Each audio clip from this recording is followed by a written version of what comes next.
The following is a special presentation of 18 WJTS Sports. Welcome to Indiana High School football on 18 WJTS TV.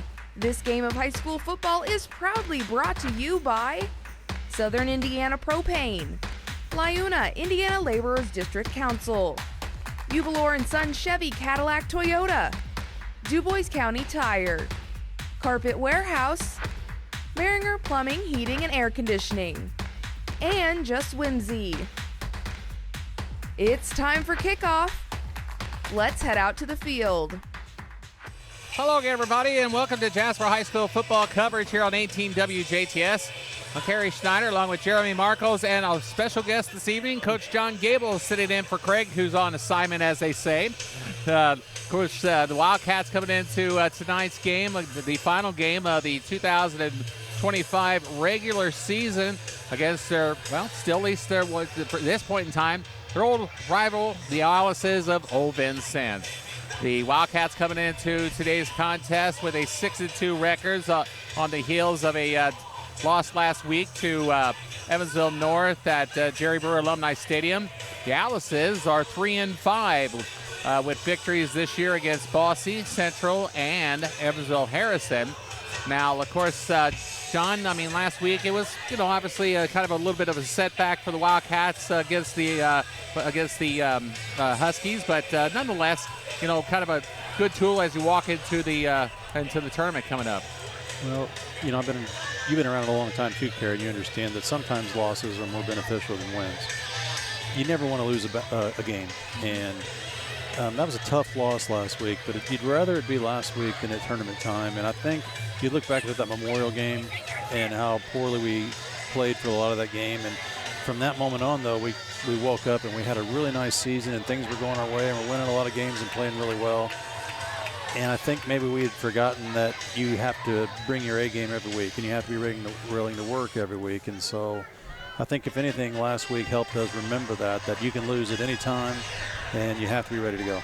Absolutely, and as you said, and I was kind of hinting on the same thing, point, is that, if you're going to, come up with a kind of a lay an egg, so to speak, at one point, it's actually probably the most perfect time because you still got one more game to play to right the ship a little bit before things really are important next week. Yeah, and, you did see lay an egg, and I think we did because we did not play well last week.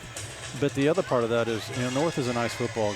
I mean, they have some good athletes, and they're having a good season. They're sitting 6-2 as well. So we didn't just lose to just anybody, but I think anybody that was there, and I'm sure the coaches and players know more than we do, that they gave that game away. We made some really bad mistakes in some key situations and really just gave away any chance to win the game. But we really, it was ours to win, and we just didn't do it. Absolutely. I mean, some big mistakes. Unfortunately, quarterback Jalen Mainers with 4 interceptions.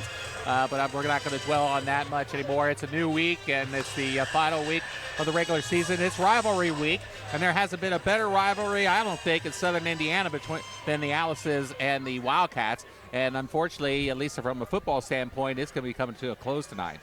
Yeah, and that's unfortunate. And, we've talked about it before the game.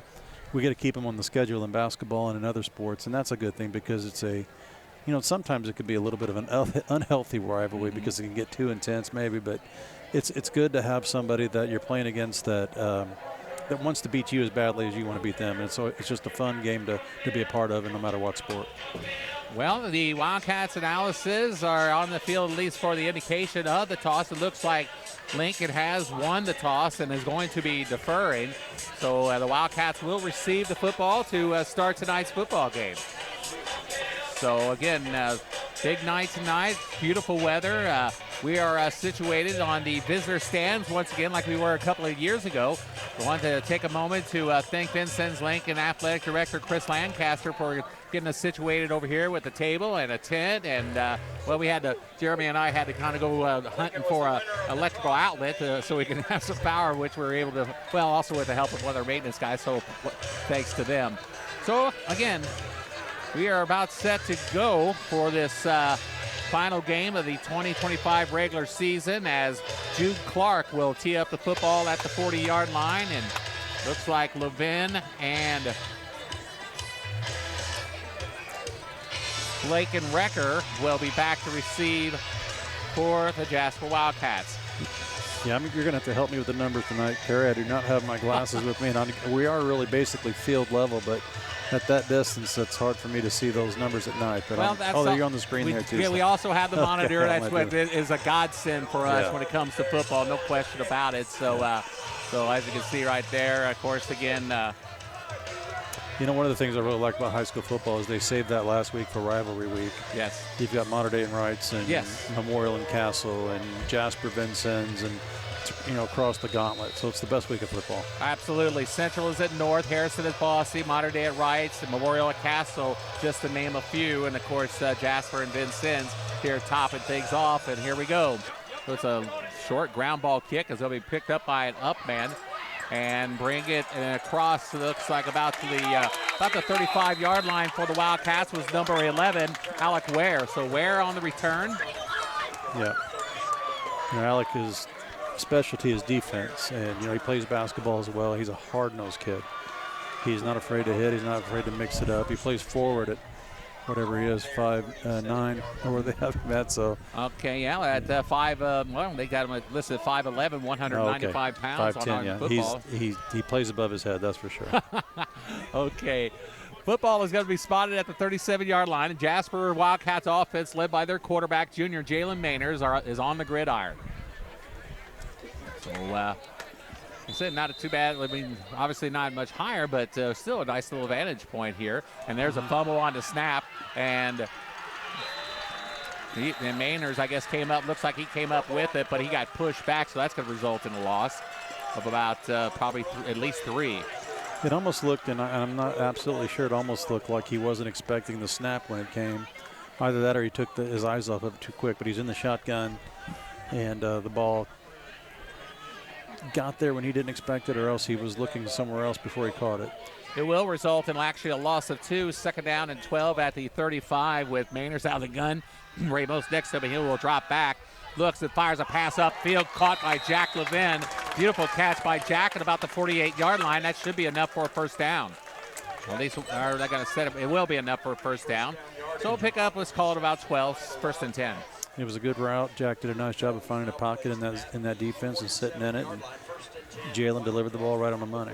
And Jack's as good as athletic receiver we've had at Jasper in a long time. Absolutely. Great for the free sport athlete, football, basketball, baseball. It's first and 10, 47 now. Mainers will keep it and will get through the line, cross the 50 into Alice. Actually, Levin, my apologies. Yes. Levin on the carry. Looks like it was a direct snap to him. So Jack Levin on the carry, and he will take it to about we'll see where they spot it, down at about the 40, at the 48. If that's a formation, I believe, where they put Jalen in as a receiver and they put Jack in the shotgun, and it's like a read option for Jack as well. So we'll put it down actually at the 47-yard line, so that'll be a pickup of 6, second down and 4 at the Alice's 47. Ramos now, right side, across the 45 to about the 40, inside the 40. Well, we'll see where we put it, but out about the 44. 1 yard gain on the play. Yep. Caden Ramos is one of those guys that I thought, as this year has gone on, he's gotten so much better. He's ran hard from the very beginning. He was a bulldog, but he's doing better running with his eyes and creating plays and moving away from defenders. And like he'll shuffle steps right and left really well, then accelerates again, and he's become an actually really nice running back. 3rd and 1. Dumps it over here to Lukemeyer. He's got the first down and more. Lukemeyer across the 30. Inside about the 25 to near the 21. Nate's another one of those guys that he's a very gifted athlete. He's really cut out to be a football receiver. So Lukemeyer on the carry, down to the 22-yard line. 1st and 10 for the Wildcats.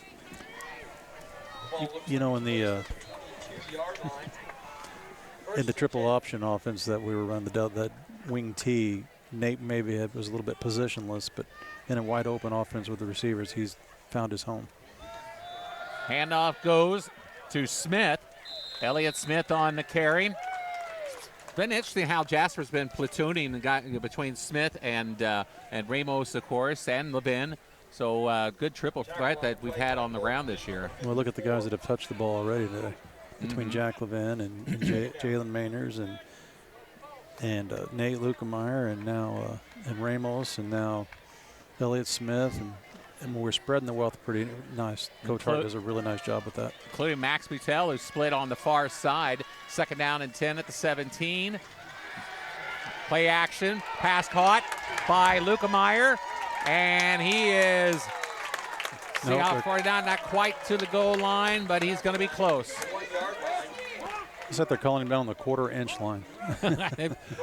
For what we can see over here, you're probably right, John. So. All right, so 1st and goal at the inside the 1. So the Cats on the verge of striking quickly here in this contest. 8:13 to go in the 1st. Mainers will keep it, and he will be short. Nope, they gave it to him. They punched it. Touchdowns on the far side. Finally lifted his arms to signal touchdown, so he was able to punch it in from just inside the 1, and the Wildcats draw first blood. They lead it 6-0. Yeah, you take away the original snap that we fumbled. After that, it was textbook. It was as good of an opening drive as you could have hoped for at Vincennes. So, on for the extra point is Aiden Truelove. Cats have been platooning he and Jack Neely between the extra points and the kickoffs. Neely's been primarily the kickoff man, and Aiden's the sophomore, has done an excellent job with the extra points. And however, I just wanted to kind of look close, so I didn't know I was going to be eating my words there. But fortunately, he does knock it through for the extra point score. And with that score, it's Jasper 7, Vincennes Lincoln nothing. We'll be back after this on 18 WJTS.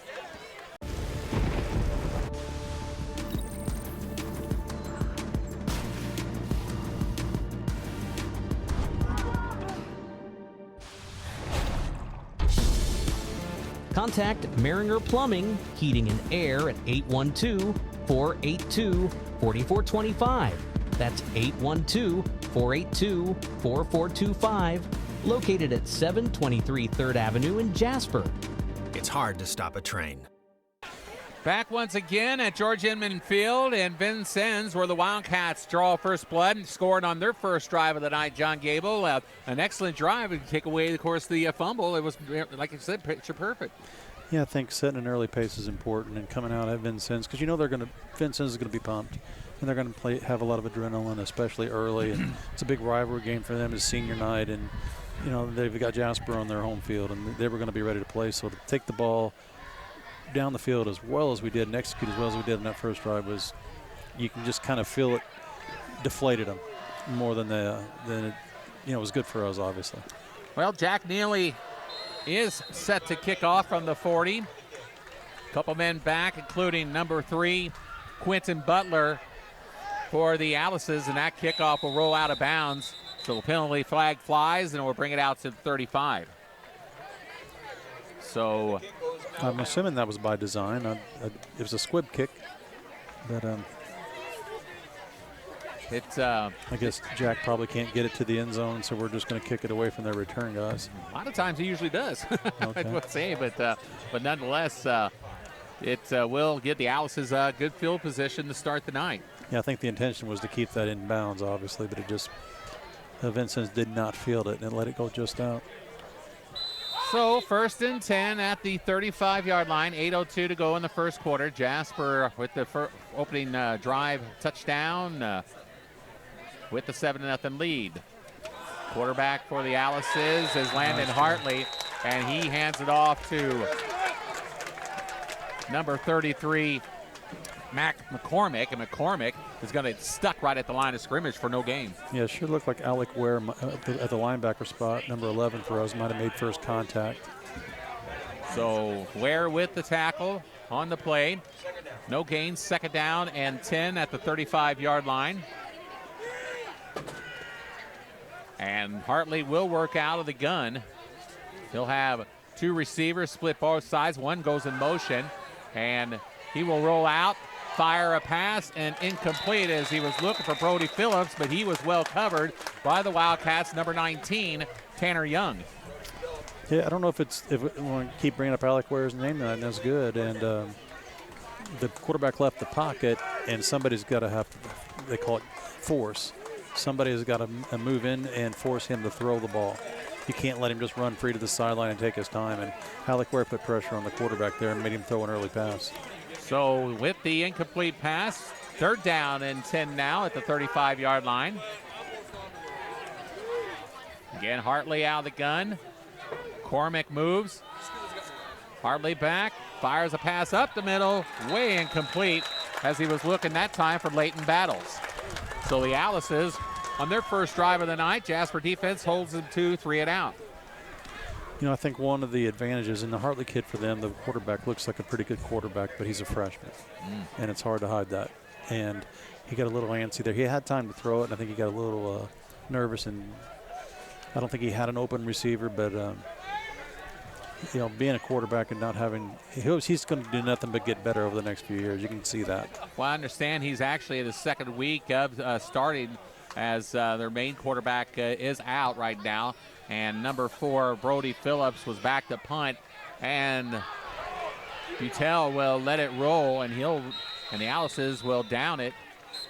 And down by number 1, Gavin Kelso.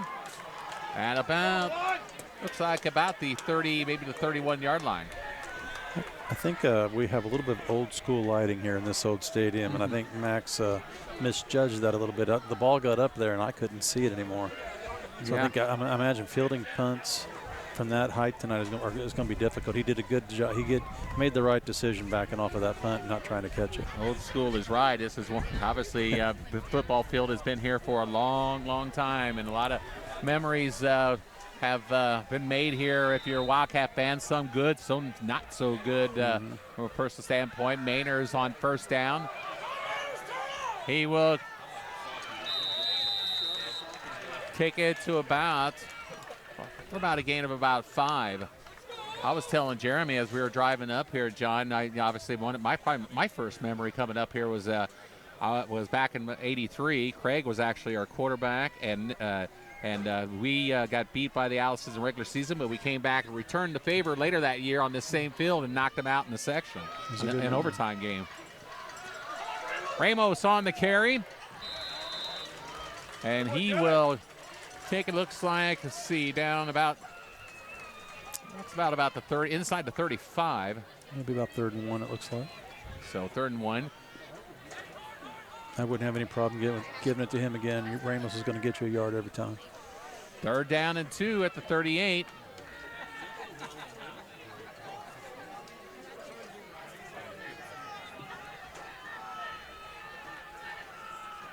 Ramos takes the snap, looks right, fires a pass to Lukemeyer, and he will take it to the 45-yard line for a 1st down.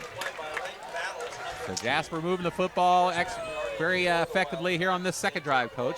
I think one thing Coach Hart does really, really well, we run a lot of slants and a lot of hitches and a lot of screens and a lot of play action passes. Just like a good pitcher keeps the other team's batters off balance. We do a nice job keeping defenses off balance. 1st and 10 at the 45-yard line. Mainer's out of the gun, of course. Lukemeyer setting in motion. Now he sets. And here is Smith on the carry. Elliott Smith, about a 15-yard gain inside about the 40-yard line. So a pickup of about just about 14 or so, as actually they're going to spot it down about the 41. Yeah, Elliott is a big, strong, athletic kid. And we need him on defense desperately, but it's nice that they can get him in on offense a little bit and get him some runs. He can't run the ball 40 times a game and play defense, but he can do that. So Ramos back in the tail spot, and he will get the carry, but he will be wrapped up by number 54, Colton Duke, for the Alice's. Who's, if you look on the camera right there, is about twice his size. He sure is. Ramos doesn't know it, though. No, it doesn't matter to him. Don't have their physical numbers on here. He is a senior, though. One of many seniors, of course, introduced tonight for senior night at Lincoln. Yep.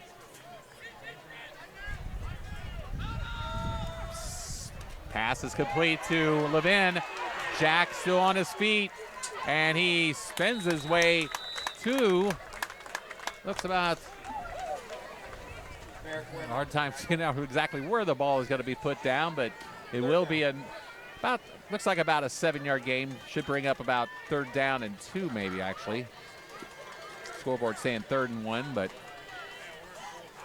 That's that route that came a big deal back in the 90s. It's called a Notre Dame screen, a little slant screen for the wideout. Smith again on the carry, and he'll have plenty for the 1st down. So again, nice short yards gain to throw him in there, John. Yeah, he's a good mix. I mean, and it's nice that you can, like he's coming off the field there, it's nice you can give him the ball and get him back out. He doesn't have to stay out there the whole time. We have a lot of weapons and we're using them.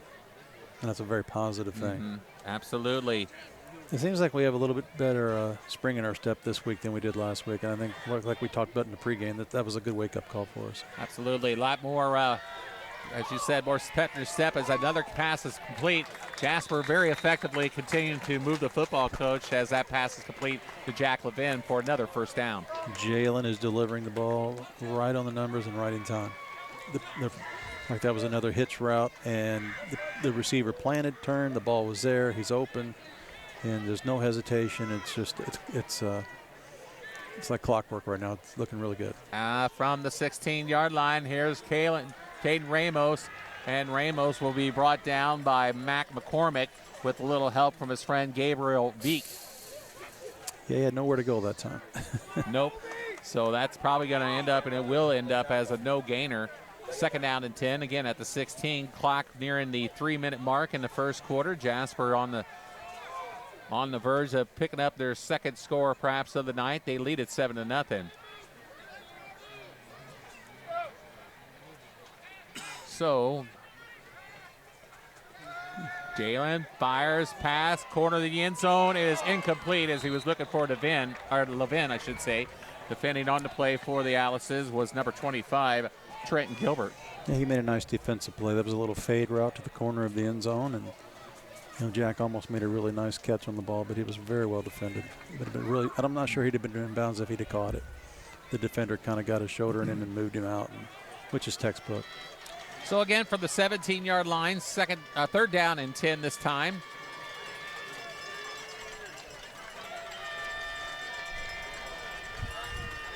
So Mainers looks. He's going to run with it now. Still looking downfield. He will fire a pass to the end zone. It is caught by Beckett Holdsworth. Beckett Holdsworth from 17-yard pass play from Jalen Mainers, and the Wildcats lead at 13-0. Yeah, I think that might have been a secondary route. I think the initial routes broke apart, and Beckett did a nice job once again of moving with the flow of the offense, finding a pocket and sitting in it, and Jalen gave him the ball. So, with the Wildcats picking up their 2nd touchdown and as many drives tonight here in the 1st quarter, 2:38 to go, and on once again is Aiden Trulove. Don't let up, guys. Don't let up. Just getting started. So Trulove lines up with the extra point attempt. Ball is down, the kick is up, and it is perfectly through the uprights for 14-0 score. 2:38 to go in the 1st quarter. Jasper 14, Lincoln nothing. Back after this on 18 WJTS. We build Indiana. The Laborers International Union of North America are building roads and bridges to get Hoosiers where they're going today, and a new energy infrastructure that will keep Indiana competitive tomorrow. LIUNA's over 12,000 statewide members also grow local economies, earning good union wages, shopping where they live and work, and paying taxes. We build Indiana for good jobs and stronger communities. The Laborers International Union of North America. We are LIUNA. Back at Inman Field, where the Wildcats have jumped out to a 14-0 lead. Another very effective drive for the Jasper offense. 2 for 2 on drives this evening, as that kick is going to be taken in the end zone for a touchback by Leighton Battles. And that time, Coach, he put enough leg in that. Yeah, that's why I'm thinking the first kick today was the first time we kicked off had to have been a called squib, because that looked a little bit looked like a much more athletic kick there. Mm-hmm. So that will give the Alices, they'll start from the 20.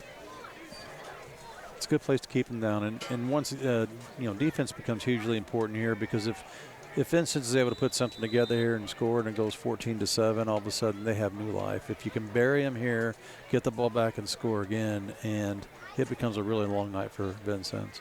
Cats held them to 3 and out on the first drive, and there on the carry is Mac McCormick. So McCormick for the first play of the night for the Alice's for plus yardage. And well, they haven't had the ball much. Well, it's only their second possession. Yeah. Like I said, they held them 3 and out actually on the first possession, and 2nd down and 6 after that pickup of 4 from the 24. Yeah, and not only is our offense executing well, our defense is a little bit more aggressive this week. They seem a little bit more determined. McCormick again on the carry. Nice carry. It looks like he will have enough for a first down as he gets across, looks like about the 30. We'll see where they spot it. And he will. No, actually, it's going to be just a titch short. It'll be 3rd down and 1 coming up now. So 3rd and 1 from the 29. From our over here, John, it looked like I thought he did get it across the 30 there. Yeah, you never quite know where they're going to spot it. That's right. So we don't have the advantage of replay to help them with that. Absolutely. We'll take it. At least not ours, but they're huddling up again with 8 seconds left. I'm not sure this is going to work. 6 seconds, 5 on the play clock, and he does get the play off to McCormick, and he will have enough for a first down this time. On the bottom of the pile there for the Wildcats looks like Dylan Roblin, and also get out of the way, number 10. There we are, number 24, Ethan Young. So Young and Roblin combined for the stop. So pick up a 3, 1st and 10 at the 32. It's nice to see Ethan Young on the field with his younger brother Tanner and the Young brothers. Greg thinks he's all conference by far this year. He's really high praise for it as that pass is complete to Brody Phillips. And Phillips will have a nice gain of about maybe, oh boy, I want at least 15 yards right there as he takes it inside the 45 to the 46, and it will be a first down for the Alice's. Yeah, Vincennes has got new life right here right now. They're moving the ball well, a couple of well-executed plays, and we'll dig in here and find a way to get a stop. Right, like you said, Alice's look like with a little bit of a shot in the arm here as they're on their second possession of the night, as they managed 26 yards of offense to the 46-yard line, and there's McCormick. And McCormick getting some clean blocks going through as he will, looks like, get it just inside the Wildcat territory across the 50 to the 49. Once again, Young coming up. Ethan Young on the bottom of that pile. Well, Vincennes doesn't have weight, their size and weight on their roster for whatever reason. But he's a big boy. Yes, he is. Kid. He's a big, strong kid, and when he gets a full head of steam, he's difficult to bring down. He's going to get 3 or 4 yards a pop if you let him get downhill. Coach Hart this week was really praising Lincoln, really talking about how their record, how deceiving it really is. They played well in the losses that they've had, and now the Wildcats are actually, the Wildcats will jump off sides defensively, so that should give the Alice's, see if that's enough for a first down, perhaps. Well, just last week against Evans Memorial, I think Vincennes was down 7-0 at halftime. That's right. Ends up losing 21-0. They lost tough games to Castle, Memorial, Mater Dei, Wrights, and North, I believe. And none of them were blowouts. They were all within a touchdown or 2, and they were all good games. And so you're absolutely right. We're playing a pretty good football team that just has the ball hadn't bounced their way much. Well, like I said, 7-point loss to Wrights and short one to Mater Dei and so forth, as you mentioned. And that will bring us to the end of the first quarter of play. Jasper on top, 14-0 after 1. We'll be back after this on 18 WJTS. This is Tony Ubelard, Toyota in Jasper. Toyota announces a new certified used vehicle program. Now vehicles up to 10 years old with 125,000 miles are silver certified. Cars up to 6 years old with 85,000 miles are gold certified. That means more great certified Toyotas for you to choose from. All with additional factory warranty, 24-hour roadside assistance, and a stringent multi-point quality inspection, like usual. Ask about a gold or silver certified used Toyota from Ubelard Toyota in Jasper today. Nothing's our scores. We're about to bring the second quarter of play to you here. The Alice's will have 1st and 10 at the 46-yard line. And well, actually the play is being delayed as they got a field goal kicking contest taking place, and I tell you what, that should, Coach, result in some kind of almost a penalty. That's a delay, almost delay a game. Well, the white hat is talking to the sideline right now. Right over there, he's talking to the Alice's sideline. Lincoln, it's a fine line. Yep. Lincoln, coached by, of course, Levi Salters, 51-48 in his 9th year here at his alma mater. 1st and 10 at the 46. The pitch goes to McCormick, and Mack will be pushed back this time by, looks like Smith is in that along with number 11 for the Wildcats, Alec Ware. So he'll pick up maybe one at that. 2nd down and 9. That was an interesting play. They pitched it left, but he planted it. It was a counter. It was like a pitch dive, and we covered it really well. Our linebackers did a nice job pursuing from the inside and staying home. And we smothered it really good. 2nd and 9 at the 43. Quarterback keeps it. He tries to find room on the far side, and he won't get much, as Landon Hartley, the freshman, will actually take it back to the original line of scrimmage, back to the 49. That'll bring up 3rd down and 10 after that loss of 1. Big play here. And you don't know what Vincennes would be thinking here inside our 50 if they would, on our side of the field, if they would go for it on 4th down, even at 4th and 10 or not. But well, hopefully we get a chance to find out. Get a stop there. Got it. Yeah, exactly. Whether it is 4 down territory, but they will work out of the gun. 3rd down and 10. Pass fired up the middle. Man is there. He's got the football, and he will score. And that is Brody Phillips. So the Wildcats are burned by the Alice's, Coach, on a 3rd down and 10 from the 49-yard score. That's unfortunate. And it looked like our secondary, and you don't know who's responsible, but a couple of guys there. It looks like they froze. They bit a little bit on the play action. But it was a well-thrown ball. It was a nice route, and it's exactly what we talked about could not happen, Carey. Vincennes now has new life. So the Alice's, as John said, are back in this ball game. And now on the kick the extra point is Jude Clark, and he will split the uprights for the score. And the extra point attempt is good. Your score, Jasper 14, Vincennes Lincoln 7, 11:09 to go in the 2nd quarter. We'll be back after this on 18 WJTS. Just Whimsy on the Square in Jasper is your exclusive ladies' boutique, carrying a variety of incomparable top designers. You can select apparel from their large variety of elaborate accessories. Stop in for unique gifts like art from local artists and home decor. Think local, buy local. Just Whimsy on the Square in Jasper. And Vincennes, Carey, Schneider, John Goebel, and Jeremy Marcos. Coach, Wildcats got caught napping, especially in the secondary, as the Alice's were able to score on that 3rd down and 10 from 49 yards out. Yeah, without the luxury of replay, we don't know exactly who or how it happened, but we did get burned, and you have to give Vincennes credit for that. It was a well-executed play and a much-needed touchdown for them. So I think the important thing now, Carey, is how do you reply? How do you respond? Absolutely. Are we going to now, on the offensive end, are we going to cower and put our tail between our legs, or are we going to answer and score and get that 2-touchdown lead back? And the way we've moved the ball the first couple times we've had it, I think we will. So the Wildcats will, of course, with 11:09 to go in the quarter, we'll have the football coming up here shortly, as Jude Clark, who just kicked an extra point, will kick off from the 40. That's a nice kick over the far side, and picked up by Holsworth. And Beckett will be brought down after a short gain. On the bottom of the pile for the Alice's, Carson Sanders.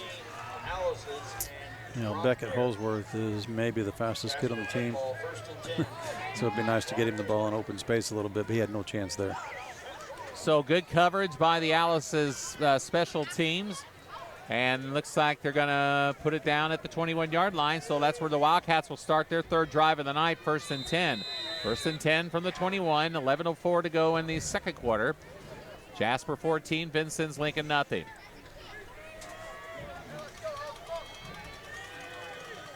Holsworth is split over here on the near side. Painters out of the gun. He will give it to Ramos. And he cuts inside, and he's on his feet, still on his feet, breaks the tackle, takes it across the 35 to nearly to about the 46 yard, about the 44-yard line. He did it. You know, he was really nifty-footed at the initial. He had to do a little shuffle step to get through the line of scrimmage. Then he accelerated and he made contact, and he's the one who delivered the blow. So he can do a little bit of both. He can run the ball with his eyes, and he can also be a fullback. And it takes more than one guy to bring him down. And So, if you looked at him, you'd never guess it. He does not look. He's not intimidating to look at, but he is as tough a kid as we have on our team. well, at 5'6", 155, you wouldn't think, at least on paper. But here is pass thrown and is caught. Boy, did he thread that needle, John, to Lukemeyer. And on the run, too. So- He was running right, had to throw the ball in there. So Jalen Mainers with a 9-yard completion on the pass play to Nate Lukemeyer. 2nd down and 1 now from the 48. And I think right now we have receivers that are doing a really nice job of finding open. We're running those short and long hitches, and we're finding open pockets to sit in really well, and Jalen's getting them the ball. Levin on the carry this time, and Jack will have a 1st down right at the midfield stripe. So a 1st down yard gain of about 2. 1st down yardage as the ball is going to leave. If you look at our interior line too,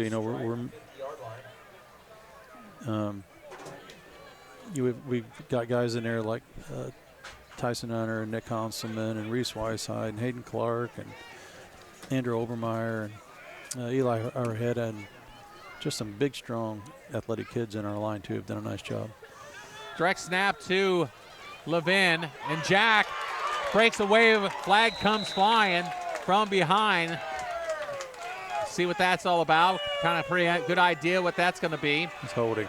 Exactly. He did. Boy, it was awfully late. I tried to. Exactly. It was very late. That's not a yellow flag, though. It's a pink one, I guess. I'm going to guess in honor of Breast Cancer Awareness Month, of course, every year October is. So, likely a hold against the Wildcats, although we haven't seen an official indication. Yeah. Gotta move your feet, Jesse. Quit reaching. So the officials still discussing it, and it will be a hold right at the line of scrimmage, so that'll take him back to the 40. So that'll bring up, 1st down and 20 now.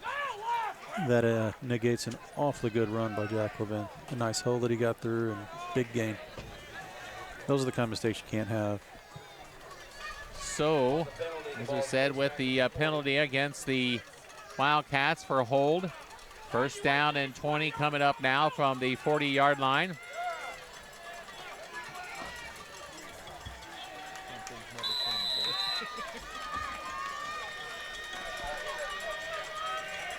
All right, Mainers out of the gun. Fires a pass over to Lukemeyer, who was in motion. He spins off a couple of tackles. He will take it across the 45 to about the 47. Maybe the 48. So start with Ramos and then Levin and now Lukemeyer. They've all three done a nice job of breaking that initial tackle. If you can beat one guy, you're going to get extra yards, and that's always a good thing. So from the 47-yard line, 2nd down and about 12 now after that pickup of 8. Levin takes the fakes the handoff to Jack, and Mainers will keep it, and he's in trouble, and he will be dropped back for a loss, coach, of probably at least 5 or 6 yards. Yeah, Jalen's a good athlete. The basketball coach in me wants him to hand that ball off, but he's a good athlete. Absolutely. And, that was his read. He had the option of handing it or keeping it, and Vincennes did a nice job. Jalen probably didn't make the best read, but you have to give Vincennes credit for that. They shut him down pretty quickly. Well, here's a big 3rd down. 3rd down and 17 at the 43.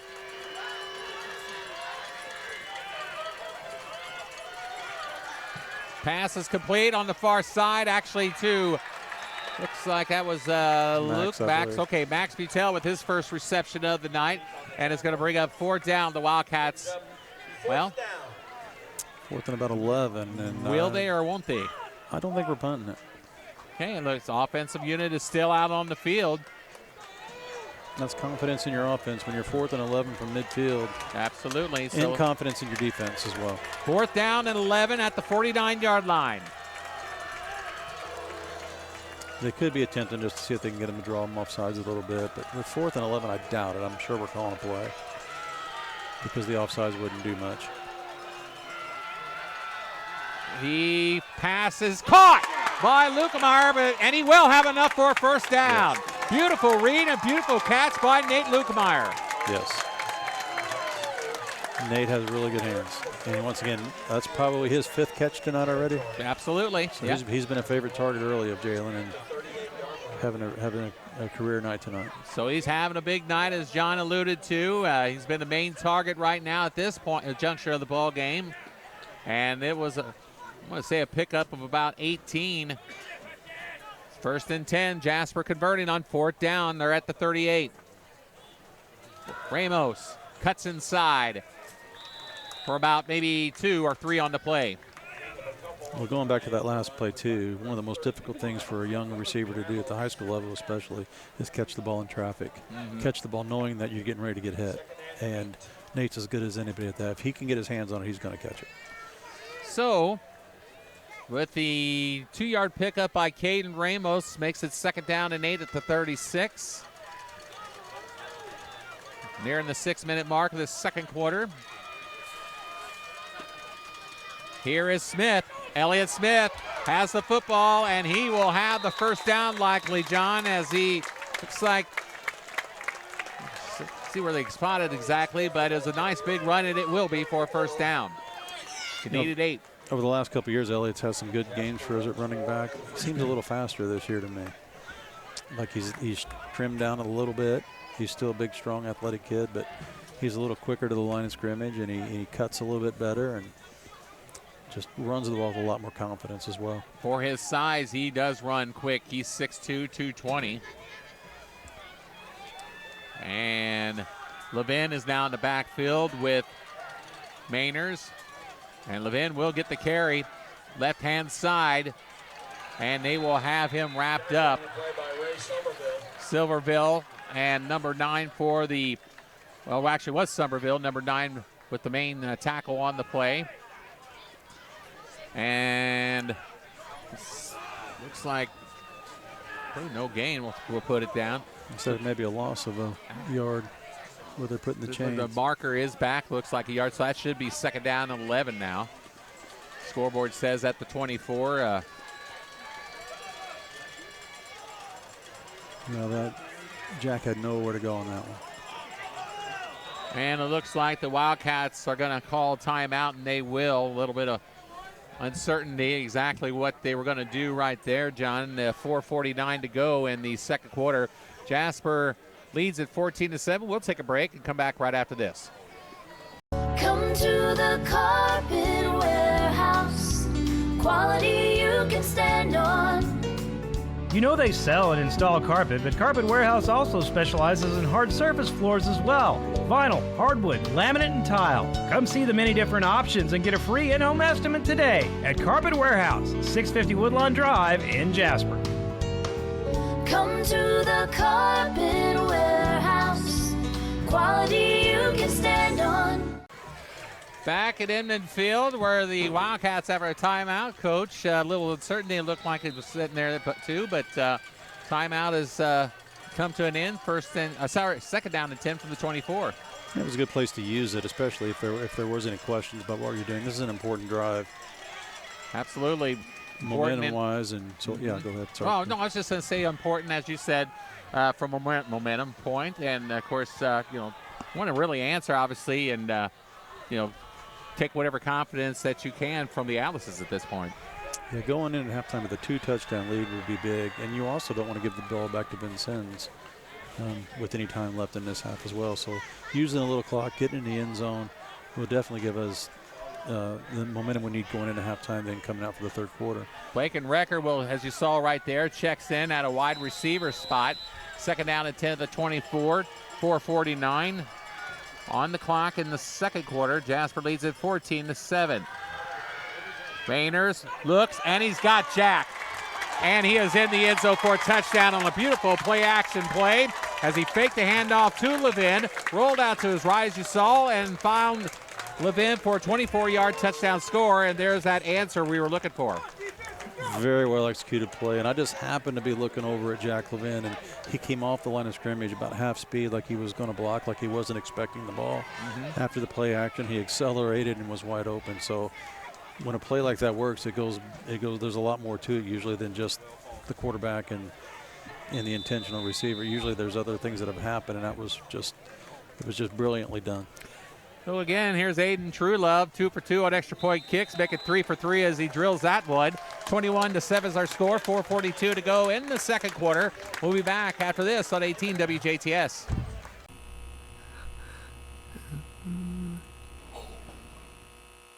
No one ever called it the great indoors. Get out and join us. Our hands are the tools.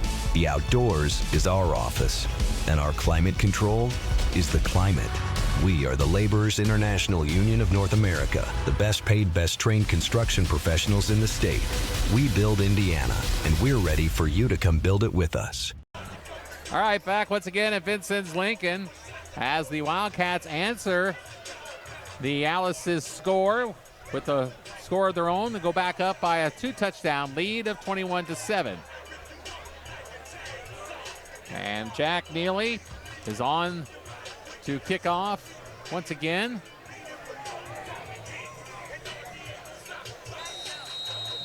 Battles, and looks like Butler perhaps are back for the Alice's. And it was brought forward by Butler, Q Butler, and will be wrapped up by the Wildcats. And close to about the 20-yard line. We'll see where they put it down. Looks like number 19 for the Cats, Tanner Young in on the coverage among them. So looks like they're going to put it down. Scoreboard is saying 17-yard line, so make it 19 actually. First and 10 for Lincoln. So it's up to Jasper's defense now, John, to kind of tighten the ship a little bit after that unfortunate lapse there, and that resulted in the score. Well, with 4.5 minutes, they have plenty of time to do something, so hopefully we can. Looks like that's going to be on the Alice's. Yep. Legal procedure is going to be the call against Lincoln, so that'll set them back 5 to the 14-yard line now. First down and 15. I'm going to predict or guess, I guess, that our defensive backfield got a little bit of attitude adjustment after that last touchdown. I don't suspect that they're going to bite and get beat again. So at least pay a little closer attention. Yeah, I'm sure they were reminded that we gave them one last time, and keep that defender or that offensive player in front of you. Matt McCormick on to Carey, and he is going to be brought down by the Wildcats, number 57, Preston Roach. So nice tackle by Roach. Probably going to result in another loss, and it will, of 4. So that'll bring up second down and about 19 it should be. Second and 19 from the 10. Well, they're going in the right direction for us. That's as far as we're concerned, yep, absolutely. So second and very long, 19 to be exact, at the 11-yard line. Looks like we're in a cover 2 with 2 safeties. Pass is incomplete as Brody Phillips was the intended receiver of that pass from Landon Hartley. And that will bring up third down and 18 now from the 11. Well, that was what we were talking about. We were talking about Nate earlier, that pass was catchable. But when you're running across the middle and you know there's a defender waiting on you and you have to reach out and extend your arms and catch that football, that is a difficult thing to do. And some players sometimes get alligator arms, and understandably so, because you're going to take a hit. And he would have taken a hit had he caught that. Third down and 18 from the 11. Hartley hands it off to McCormick, and McCormick with a nice run. And looks like the penalty flags are down, and the late flag comes in there. It's a little extracurricular activity, perhaps. We'll see how they sort all this out. Keep your eye on the referee there, Jeremy. We'll see what he puts down. But it was a penalty flag, and what they say just showed hold. Okay, and against the Alice's, at least that's one thing. The last flag was pretty late, almost like somebody said something. Yeah, I was going to say that may. Let's see if that results in perhaps a unsportsmanlike conduct or wherever. But they're talking about it right now, as you can see.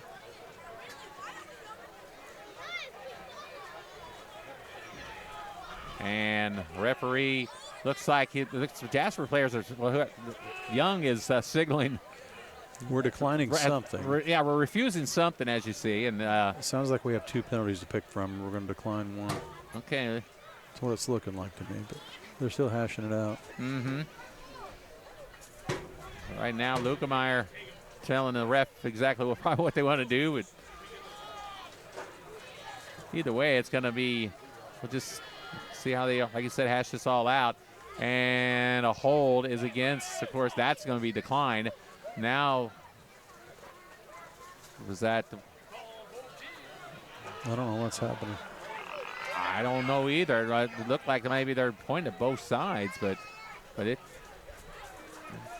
In the end, let's just see where the ball ends up. It'll be third down, and we're coming up again, I guess, unless. Did they offset? Yeah, if they offset, yeah, then it should be.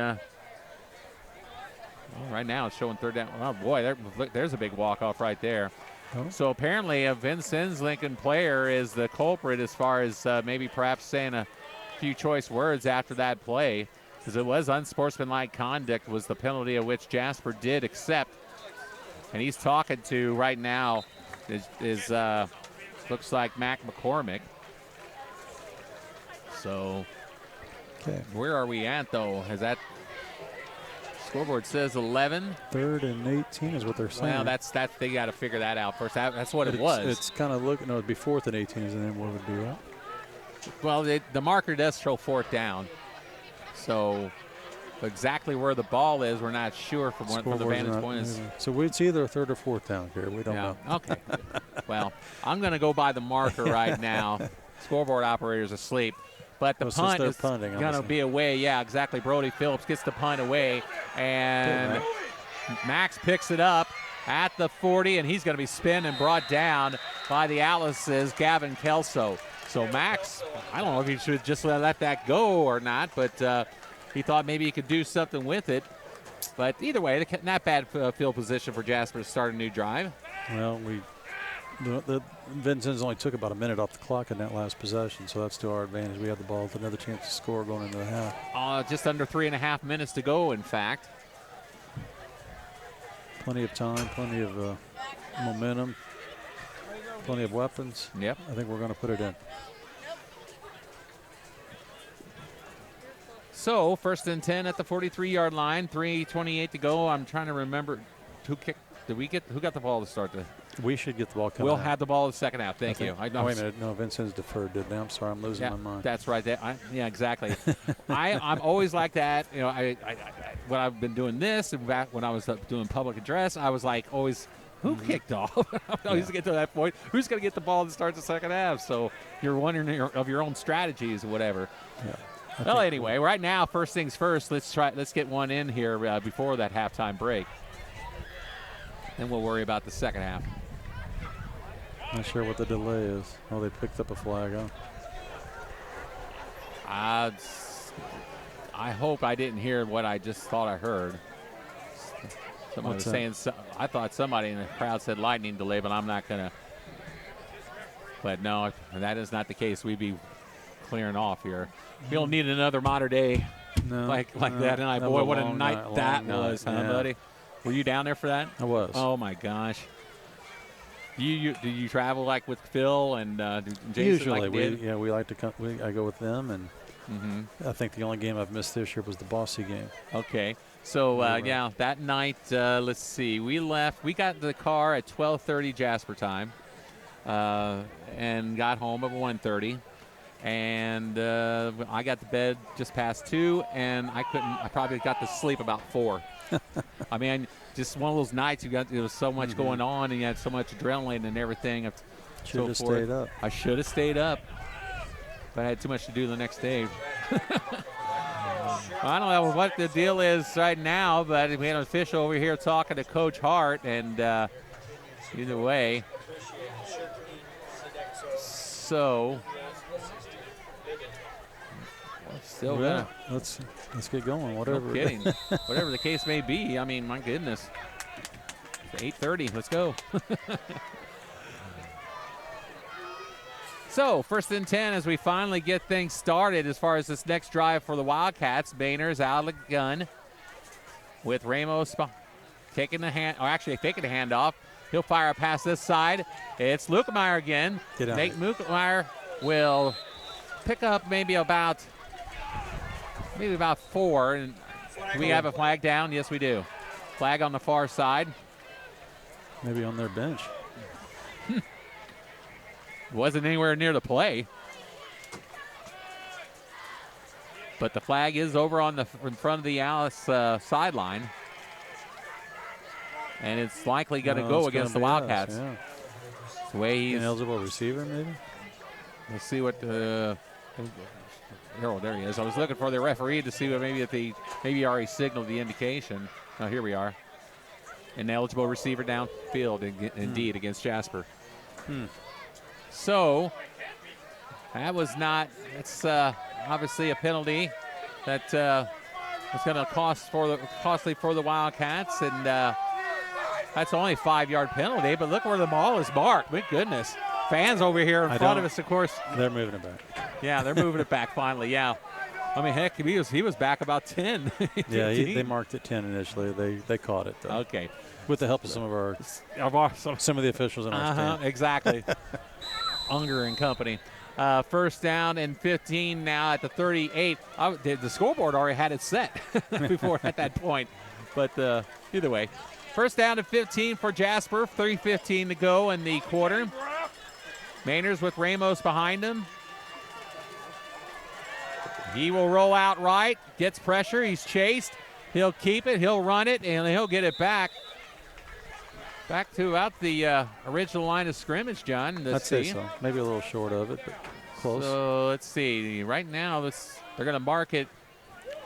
It's like 2nd and 11, probably. 2nd and 11, yes, at the 42. So 2nd down and 11 at the 42 for the Wildcats. Still plenty of time. He got out. Jalen did a nice job getting out of bounds there and saving us some clock. 3:02 on the clock, in fact.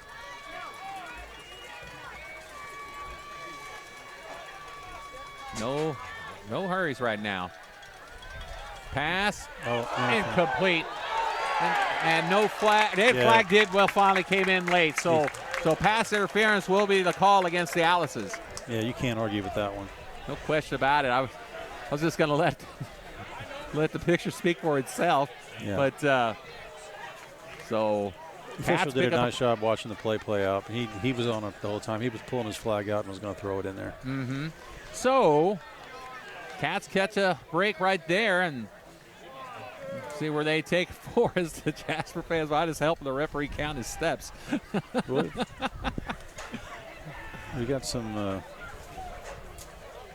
I think probably most cheering sections do. We have some good officials and good coaches in the bleachers usually. Absolutely. No matter what the sport. We get plenty of help. Absolutely. So 1st and 10 at the 43 now. So Jasper into Alice territory. 3 minutes to go. So like we keep saying, plenty of time on the clock. They only took 7 seconds off that one. Of course, the big help with the penalty. Yep. So Mainers pitches it to Ramos. Kanan. And he'll be brought down. Boy, he got pushed down by McCormick. And he met his match there, I should say. Also, Brody Phillips helping out on that tackle. And that's going to result in a big loss. Yeah, he had nowhere to go. He took a shot, and they came down on top of him, too. But true to form for him, he's up, and he's on the sideline, and he's ready to go back. Absolutely. Levin now will check in as a running back.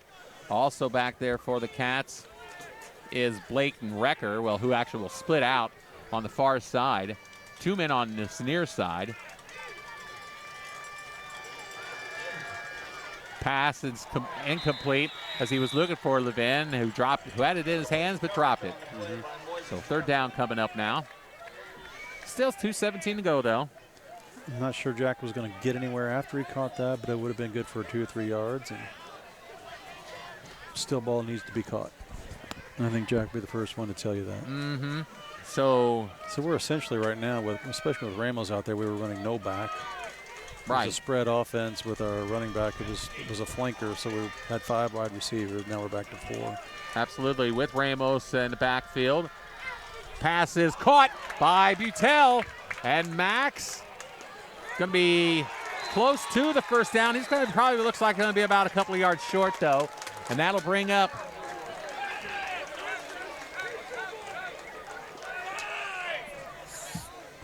should be that 4th down. Yeah, so it would be 4th down. Clearly, we're going for it. Nice job by Max, like the 2nd and 3rd effort. Almost got us there. Clock is under 2 minutes now, 2:45 to be exact, but Jasper does have 2 timeouts. We have plenty of time. Plenty of time with the way we throw the ball and with the timeouts we have. He will push it up the middle, and he will have the first down.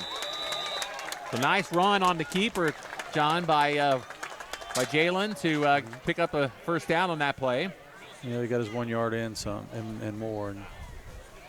And the clock stops to move the change, which is a good thing. Well, here they go. So let's get the play in. Let's move. 1:35. We're at the 30-yard line. First down and 10. Clock starts now. But keep in mind the Cats do have 2 timeouts under their belt. Smith will get the carry. I was just going to say he just checked in as a running back spot. And Elliott will pick up, indicated by the marker, perhaps about 3, at least 2. Elliott might be a good decoy eventually because every time we put him in, we give him the ball. And I think that's an easy key to pick up on. I'm sure we have. Okay, we're at the 28-yard line, under a minute. Mainers fires, passes caught. Raker inside about the 10 perhaps, and that will stop the clock with a first down with 45 seconds to go. And it's down at the 5, John, 1st and goal. Outstanding route, nice ball, good catch. Clock is running now. Plenty of time, though. Plenty of time. Don't panic. Get it in the end zone. Mainers looks, fires. He's got a touchdown, Wildcats. Mainers on a route was rolling out to his left, and a 5-yard touchdown pass to Max Butel. And the Cats get that big touchdown they needed right here before the halftime break. Outstanding. I don't know if that was designed that way. I don't know if it was a broken play and Jalen had to get out of the pocket and move left.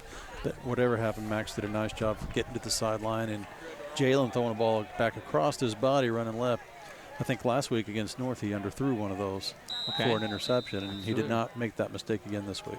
So on the kick, the extra point again is Aiden Truelove, 3 for 3 so far tonight. And that one splits us through. 28-7, the Wildcats back up, have a 3 touchdown lead with 30 seconds to go before the halftime break. We'll be back after this. Think about the journey, not about how you're getting there. The all-new Michelin LTX MS2, engineered for 2 extra years of tread life. Available at Du Bois County Tire and Supply in Jasper.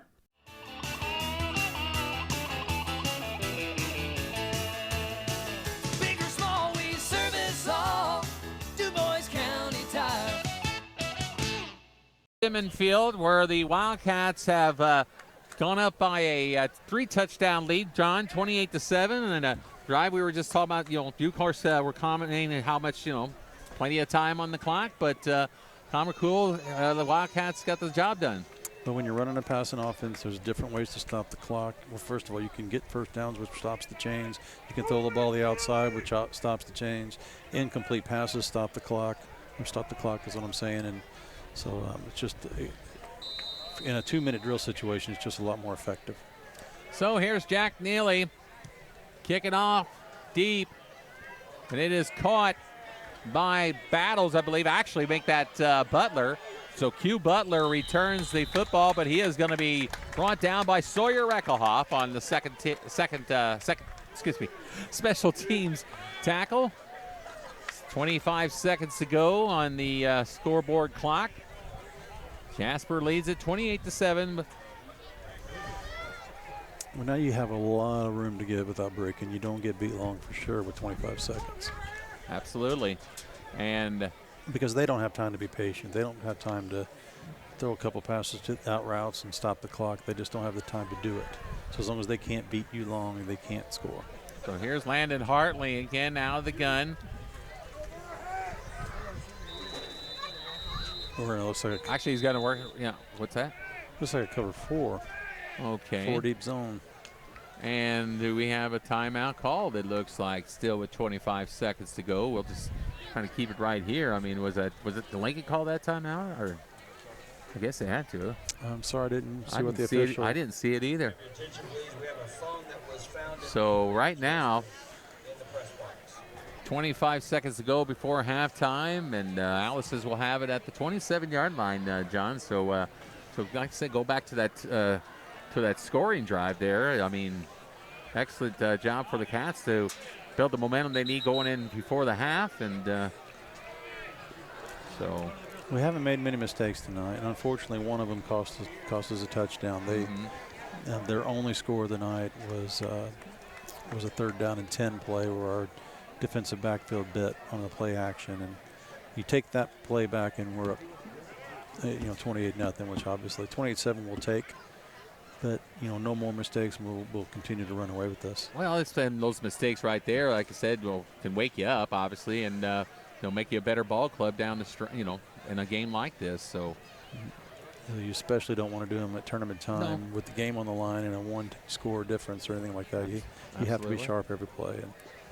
So waiting for this timeout to end right here with 28 seconds to go. Jasper leads at 28-7, and the Alices slowly but surely break huddle. So I wasn't even confident that Vincennes was going to try to score. I was not going to be surprised if they didn't take a knee, but I don't think they called the timeout. So it must have been us. Okay. Landon Hartley hands the football off to Mac McCormick, and McCormick, boy, I tell you what, that kid runs hard, John. I mean, he's a big kid, as you said. I mean, a lot of with his size and so forth. I mean, I don't know if he's planning on going any kind of football after this, but well, another timeout this time called by the Alices after that big run by McCormick with 17 seconds to go. I believe he did say in his senior night introduction that he'd like to play college football, but he didn't mention where. But he is, and we were in a kind of a prevent situation there, and so we were spread a little bit, and it gives him a better chance to just really get a full head of steam downhill. And so whoever gets the lucky job of getting to stop him, that's going to hurt. Well, during the timeout here, looks like after a referee was talking to a coach on the Vincennes side, he threw the flag. So I guess he maybe a coach on the far side, obviously doing a little jawing to the referee. So we got a with the stoppage of play, we got a penalty flag, it looks like, and they're talking about it at this point. I think looks like. Look at that. Yeah, I mean, he's the one talking to the referee in the white hat, and it is a penalty against the Alices for unsportsmanlike conduct, it looks like. So that's going to push them back. Might have been an opportunity for the coaching staff over there to get it off their chest, because it really is not going to hurt them here. Realistically, 17 seconds left in the half. The odds of them scoring 10 yards isn't going to make, 15 yards isn't going to make a difference. Absolutely. So maybe they had something they wanted to discuss. Well, of course, this is the final game of the regular season. The Wildcats will open sectional 24 play next week at Boonville. So nice draw for the Wildcats. We'll talk maybe a little more about that later. Here's a handoff to McCormick. And McCormick. I think they're going to let the happen and wisely Absolutely. The clock will wind down. 5 seconds, 4 seconds, 3, 2, 1. And that will bring us to the end of the first half of play with the score Jasper leading at 28-7. And we'll be back with the second half right after this on 18 WJTS. After a long day of digging holes and keeping cats out of my yard, I'll wind down on a nice, comfy, soft cloud. My human buys the best fluffy stuff from Carpet Warehouse. At Carpet Warehouse, you'll find a floor that will please the whole family, even the ones with 4 legs. Rory loves to cool off by laying on laminates, tile, vinyl, or wood. You'll love them for their style and many selections. Carpet Warehouse. Quality I can lay on. Quality you can stand on. Back at Inman Field in Vincennes, Indiana. Carey, Schneider, John Goebel, ready to bring you the second half of tonight's ball game between the Vincennes Lincoln Alices and the Jasper Wildcats. As Jack Neely set to kick off to the Alices back deep. Quentin Butler, Q Butler, along with Lubens L'Oreal, the deep man for the Alices. And there is Neely's kick, and it will be brought by Butler up the field. Butler spins away from a man, and he breaks a tackle, and he will finally get brought down by Tyler Sinat as he first gave a hit to Sawyer Reckelhoff, but then was able to be hauled down finally by Tyler Sinat. And the Alices will have pretty good field position to start the second half at about the 36-yard line, where they will begin their drive, 1st and 10.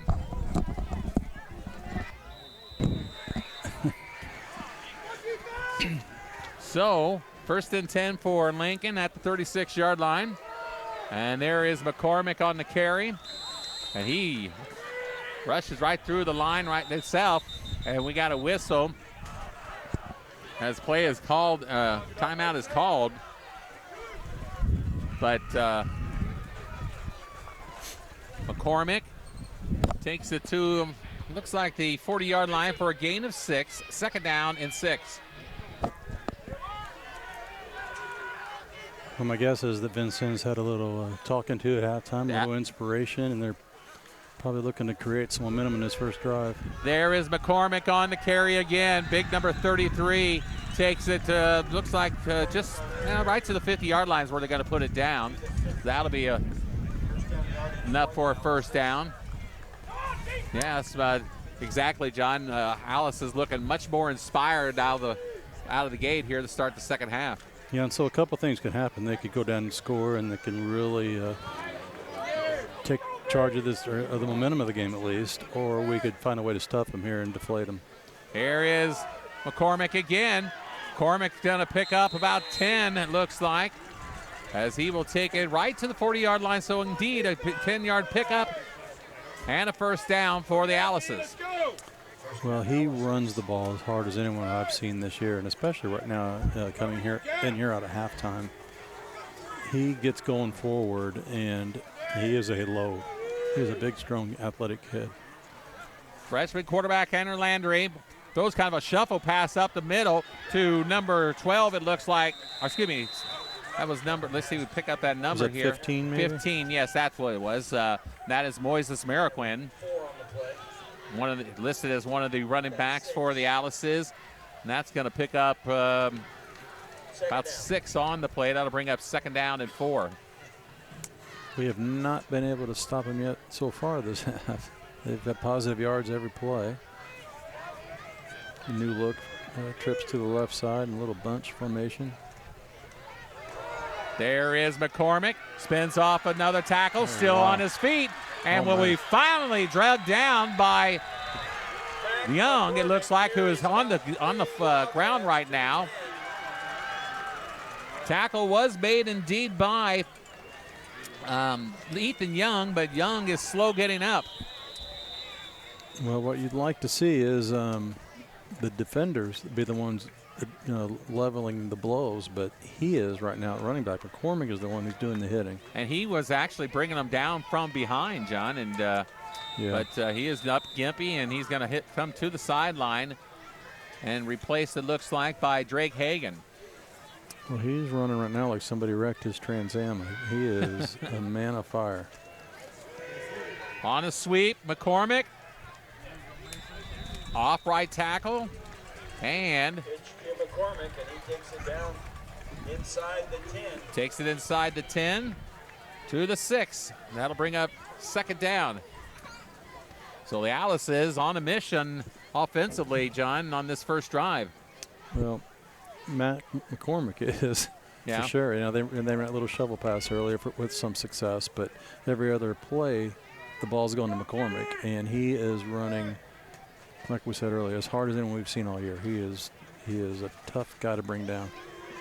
The quarterback on the keeper on second down and goal from the 6. Hartley on the carry. He's down close to the goal line, but he is going to be short. Well, he's running so well right now that any kind of play action to him also is going to be effective, because the defense has to respect McCormick, and we have to dive in there when they fake him the ball, which is going to open some things up for other people. So third down and goal now at the 1. I wonder who's getting the ball. I think it's pretty safe to say, and that is going to be Mac McCormick, and he will score for 1 yard out. And the Alice's have a touchdown, and it's 20. That makes it 28-13. So the Alice's take the football right down the field, Coach, to pick up the drive on their the first drive of the second half, and it's 28-13. Well, that was the Mac McCormick show. I mean, he was unstoppable on that drive, and he was to the point where we had guys, I don't think we were, but it sure looked like we were a little timid to hit him, because it was a painful possession there. Here we are with Jude Clark. So the question he's waiting for his holder. The question is going to be, can Mac McCormick keep up that kind of physicality for an entire half? That's a lot to ask of a young man. Extra point kick by Clark is good. 28-14 is our score. The Alice's go right down the field on the Wildcats, as Coach Goebel said, the Mac McCormick show, and have cut the lead in half. 28-14, 8:45 to go in the third quarter. We'll be back after this on 18 WJTS. Southern Indiana Propane recognizes the hard work and dedication that our student athletes put forth to prepare to play their best in representation of our schools. The team at Southern Indiana Propane works to be tough on safety and easy on the pocketbook for our customers. When it comes to safety, we are the most stringent in the area because we want to do all we can to help our customers have confidence that their energy choice is a safe and efficient low-carbon option that is reliable and ready when you are. Propane, energy for everyone. Back at George Inman Field here in Vincennes, where the Alice's score on their first drive of the second half to cut the Wildcat lead to a two touchdown advantage, 28-14. Yeah, and you look at that drive, and I don't think we had guys defensively out of position. We just had a guy running the ball that refused to go down, and he, after every play, we had 3 or 4 bodies laying on the floor like they exploded everywhere. Absolutely. And that's, like we said, I don't know if you can do that for an entire half. I don't know if you can give the guy the ball 40 times this half and expect him to do that. Absolutely. But if he can, I don't know that we're going to have an answer for that for a little while. Well, here's the kickoff, a short kickoff. It's going to be taken by, looks like, Beckett Holsworth, is it? It is. Holsworth, one of the up men, will bring it out to, looks like about inside the 30 to about the 33. So nice field position for Jasper to start the second half, John. Yeah, I'd like to see how we answer. And if we can continue what we did in the first half, they did not force us to punt in the first half. If we can continue that in every possession, put the ball in the end zone, no turnovers, no punting, and continue to score, obviously the game is still ours. But if we peter out offensively and give them opportunities, as they've just shown, they can make it a ball game. Well, the Alice's definitely got what they needed, coming out of the locker room for the second half and get that initial score. They were challenged. There's no doubt about that. Pass is intended for Levin, and it's going to be knocked down on a nice defensive play by Trenton Gilbert. So Gilbert had Jack Levin covered on that pass attempt. That'll bring up second down and 10 at the 33.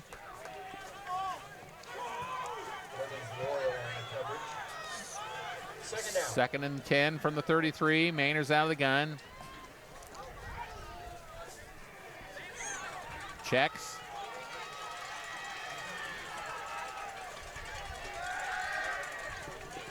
He'll fire a pass. It is caught. Butel, Max.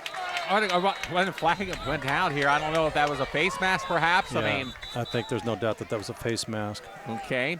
Could have been unsportsmanlike after the whistle, too. Right. And but they didn't call it. Right. Well, we'll see what the marking is. Either way, it was enough for a first down. And just right now they're going to walk it off from the 46, John. So. That was a really nice ball by Jalen Mainers. He threaded the needle perfect.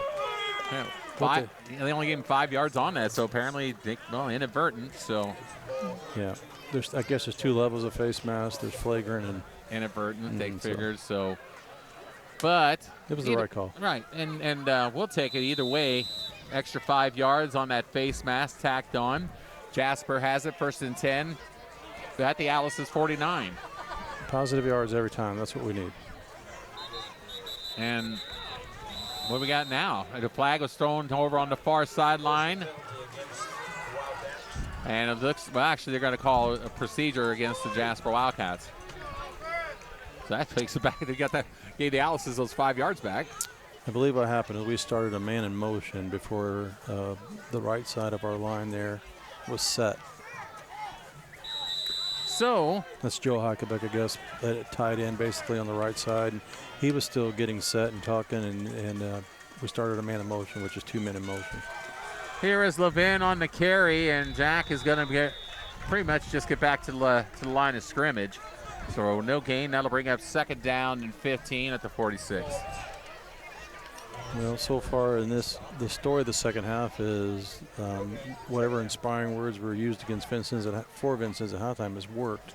Both offensively and so far defensively here. They are visibly more energetic. 2nd down and 15 at the 46-yard line. Back, Mainers, and he loses the football, and it's going to be recovered by the Alice's. So they tried to back around pass over to Mainers, who was being rushed, and he had the ball knocked out of his hands. The Alice's recover, and they will have excellent field position here, needless to say. They'll have it at the Jasper 35. Yeah, it looked like a flea flicker action. You know, they pitched it back, get the ball to running back. He pitched it back to Jalen, who was looking upfield, couldn't find a receiver and scrambled, but unfortunately he was holding the ball in one hand. And give Vincennes credit, they tackled him in the backfield. The ball came loose. And they were pursuing him right away. They bust through. So they're really lucky he didn't scoop up that fumble and run. He had room to do it. He jumped on the ball to cover it, but he probably could have picked it up and advanced it. Here's McCormick, and he will take it for about 4 yards perhaps on the run. As on the bottom of the pile for the Wildcats, number 12, Dylan Roblin, also helping out was Preston Roach. And I saw Elliott Smith down in there, and Jude Peter. It's taken more than one guy to bring McCormick down right now. Despite all that, he still managed 4 yards on the pickup. 2nd down and 6 at the 33. Fakes the handoff, pass is complete to number 4, Brody Phillips, and Phillips the play will be blown dead. But Phillips is going to pick up, maybe about 5 on the play. That's going to should bring up 3rd down and 1. Well, I know we talked about it earlier too, with McCormick running the ball so well. Any play action to McCormick is going to be effective because you have to honor it. You have to have 3 or 4 guys at least there to try to stop him, and that will open up routes like that. It means the linebackers can't help underneath on the pass coverage. 3rd down and 1 at the 26. 6:18 to go in the 3rd quarter. 28-14 is our score, but the Alice's, and we got, it looks like movement by the, we'll see who it is. I guess it's going to be against Alice. They were clapping hands. Jasper's clapping hands, but it is going to be the Alice's that are going to get nailed on the penalty. Yeah, their left tackle flinched, and Durez offside. So good call. 5-yard penalty on the play. That'll bring up 3rd down and 6 now from the 36. It's the first time we've been able to get negative yards in this house. Yeah, no kidding. They took a penalty to do it. So Cormick alongside the quarterback, he'll get the pitch. And Mack will take it. We'll see if they get that first down yardage or not. They put down, they're marking fourth down. It's 4th down and 1 coming up. Back at the third, there should be about the 31. Or 26, excuse me. Well, I'm not the coach for Vincennes, but I'm pretty sure I'd give the ball to McCormick. The old expression, no brainer.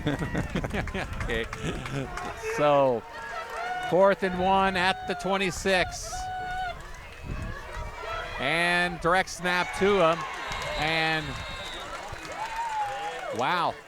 Tell you what, it was close, but he is going to have the first down. He only managed about maybe 2, if that. He's running the ball hard enough that I'm worried we're going to lose players. Okay. Knocking guys, bringing some bells out there, and the wind knocked out of him too.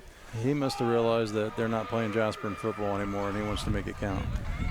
1st and 10 at the 23, under 5 minutes to go in the third. The Alice's scored on their first drive of the second half to cut the Cat lead in half. And fakes the handoff, pass is thrown, it is knocked down. Pass intended for number 4, Brody Phillips, but defending on to play, Tanner Young for the Wildcats. Yeah, it looks like Elliott Smith did a nice job pressuring the quarterback and forcing him to get rid of the ball a little quicker than he wanted to. So 2nd down and 10 coming up for the Alices at the 23.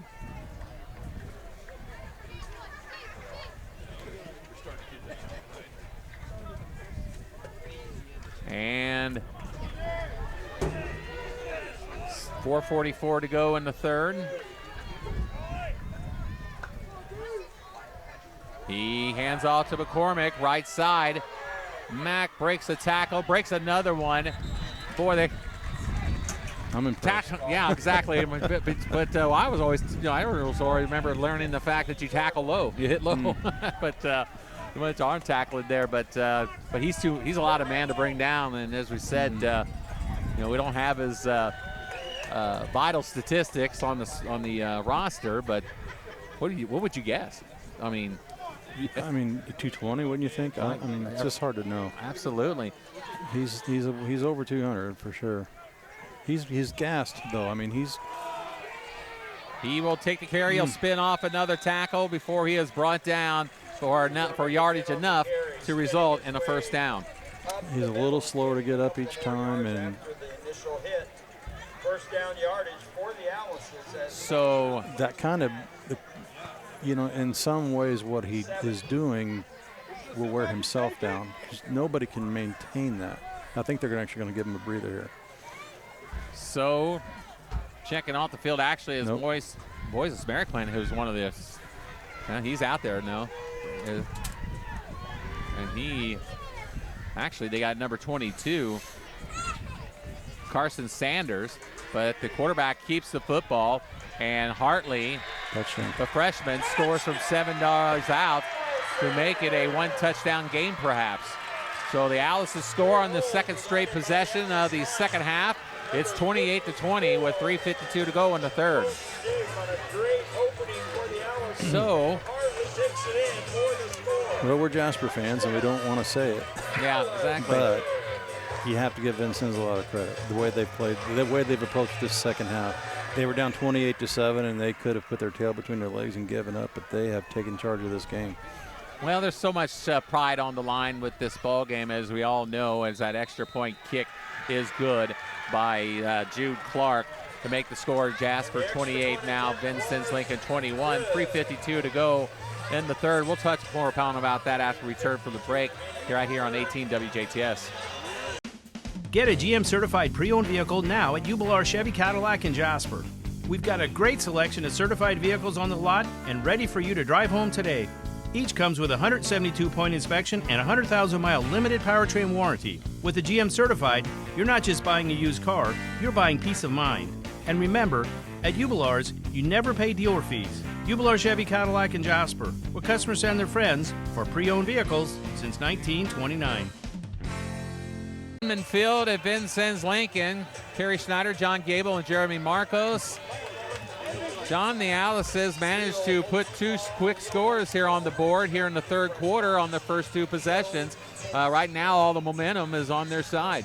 I can just talk as a coach a little bit. One of the things you worry about when you jump out to a good lead like we did in the first half is you worry about your players thinking the rest of the game is going to be that easy, and that's not always the case. And sometimes jumping out into a big lead, if you're not going to stay focused and keep working and continue to build on that lead, and the other team takes momentum down, you can see, as we're seeing right now, that can go away in a hurry.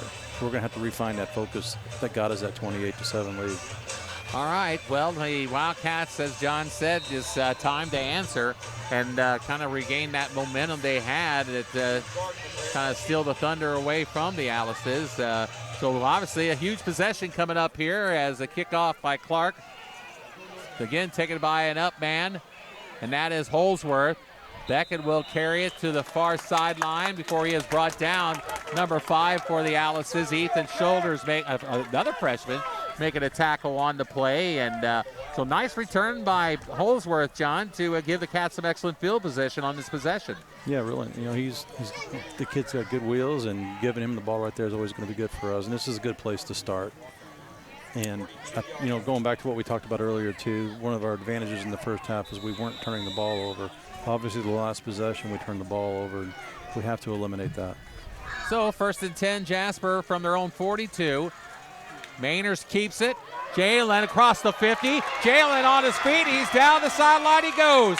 One man to beat, and he's going to be brought down from behind by Leighton Battles.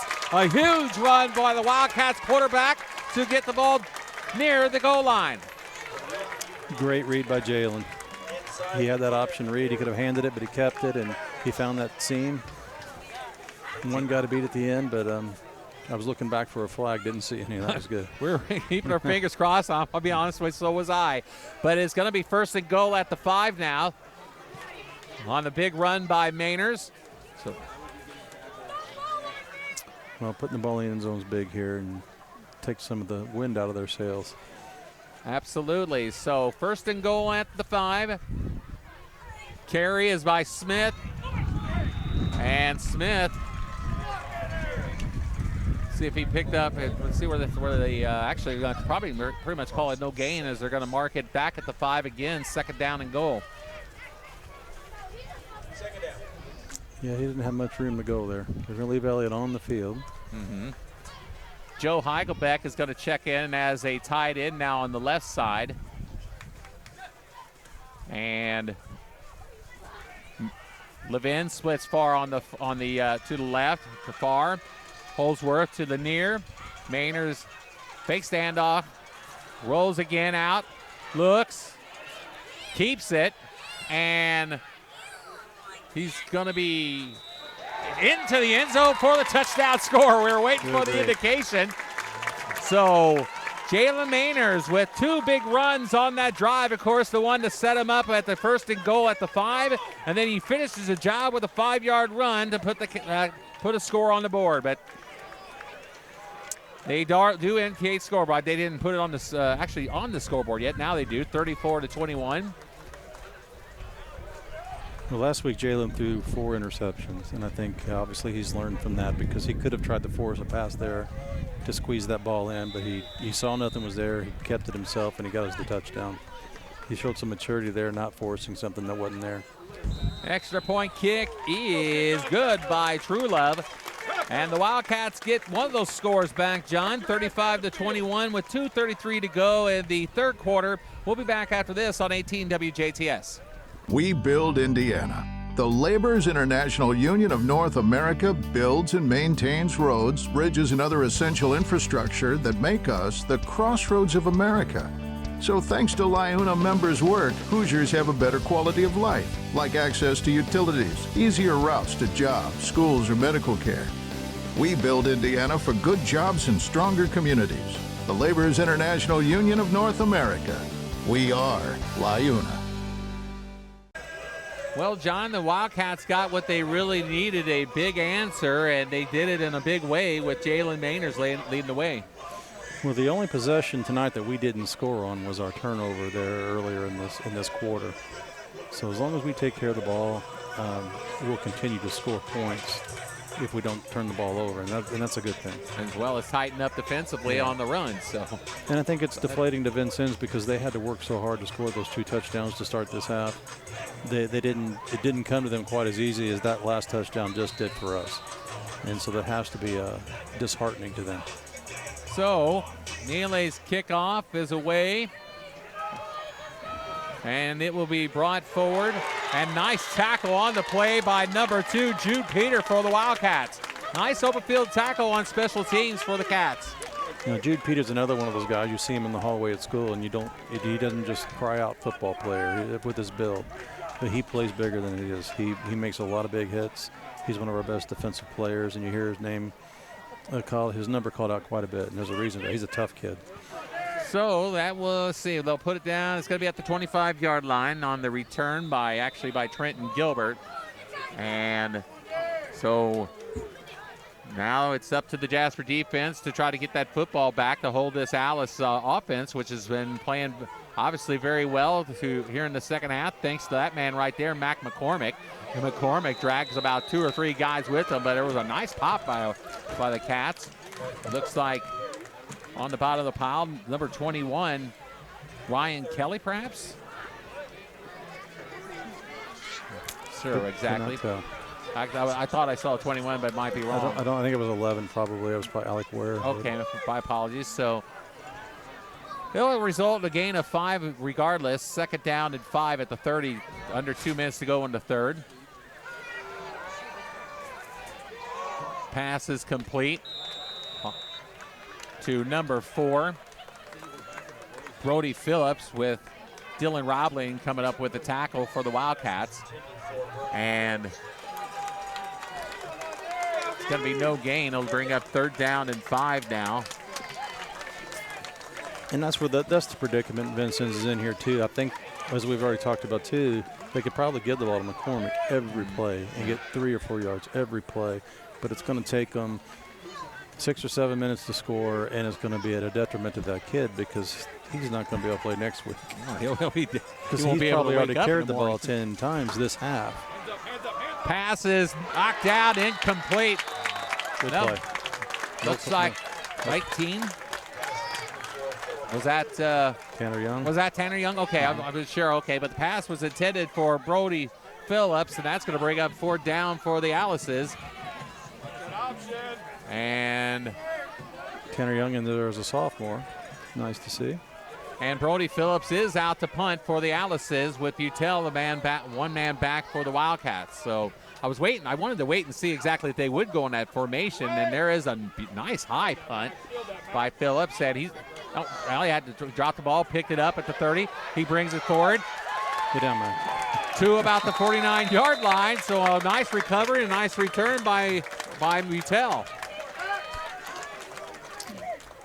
Max is a tough player and a smart player. He's quick, great lateral speed, and just I'm not sure how his shoe fell off, but no, it's his towel. I'm sorry. It was just his towel. Okay.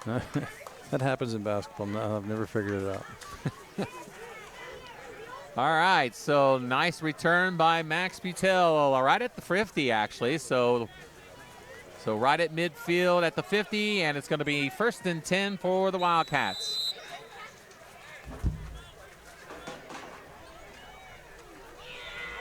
There's Max on the carry. Turns inside. Butel whacked up and brought down at about the 35. So nice run by number 5 for the Cats. They're going to put it down actually at the 36. In the program I grew up in, that was called the old trap 30. It's just a swing trap. It's a counter. You fake a pitch to the right, and the wing back's coming back to the left side, and you had a right guard pull and lead the way. It's a well-executed play, old school play. Here's Ramos on the carry this time. Caden cuts in, and he is going to be brought down by number 25 for the Alice's, Trenton Gilbert. So about a 7-yard pickup, 2nd down and 3 at the 29.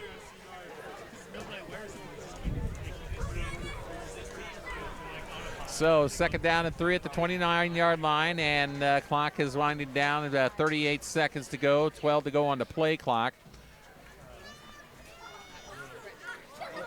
Ramos on the carry. Caden. See where they put the ball down.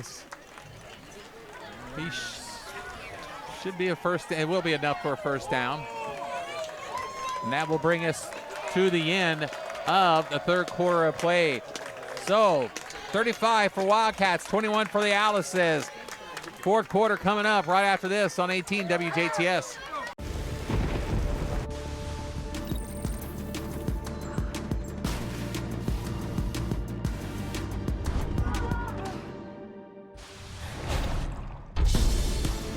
Contact Maringer Plumbing, Heating and Air at 812-482-4425.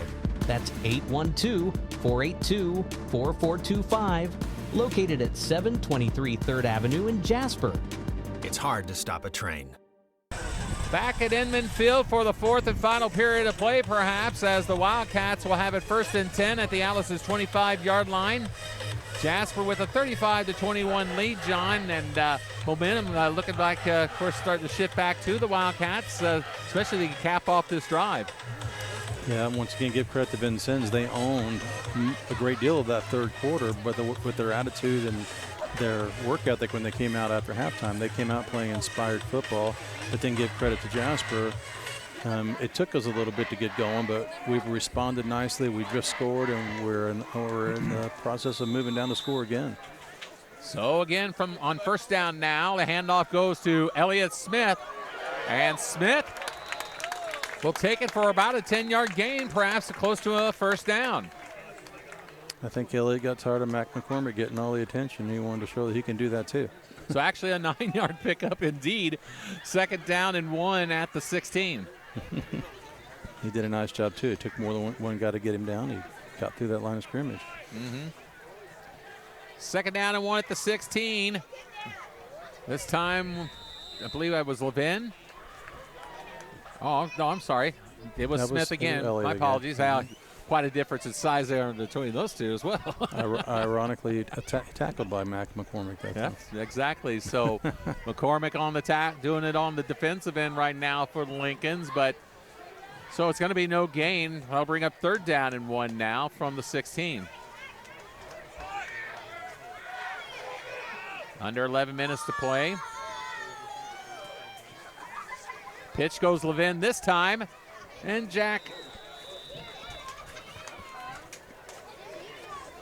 pick up 1 at best. They're marking 4th down right now. So no gain on that one, John. Nowhere to go. No.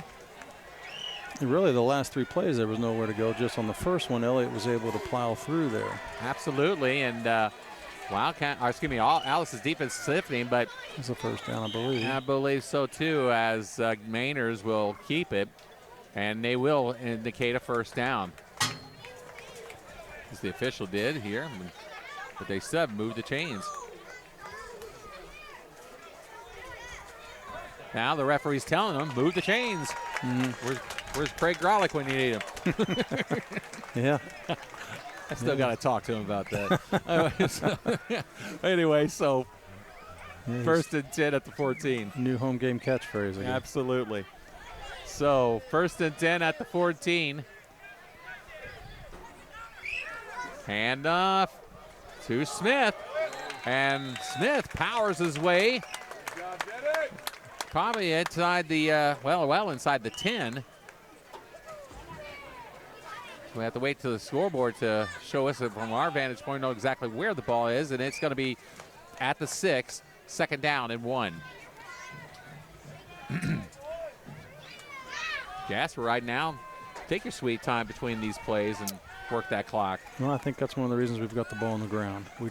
It's okay to have that clock running in a game like this. He's got Carey on the keeper, I should say, by Mainers, and we'll see if he had enough for a 1st down or not. It was 2nd down and 1. Clock continues to run, and looks like he is going to be short of the first down markers. So 3rd down and 1 now coming up at the 6. Oh, no, they did. Now they did. Okay, they dropped the chains over here, and it's going to be 1st and goal now. Yes, I mean, fans over here, as the play clock is winding down, and they do stop to reset the play clock.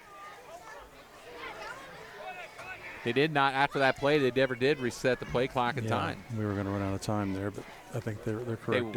They would have known. They're correct. Yeah. All right, so play clock is reset. 8:57 on the game clock, and which begins to roll. 1st and goal at the 4. Okay. Pitch, and somebody moved, so that's going to cost the Cats 5 yards.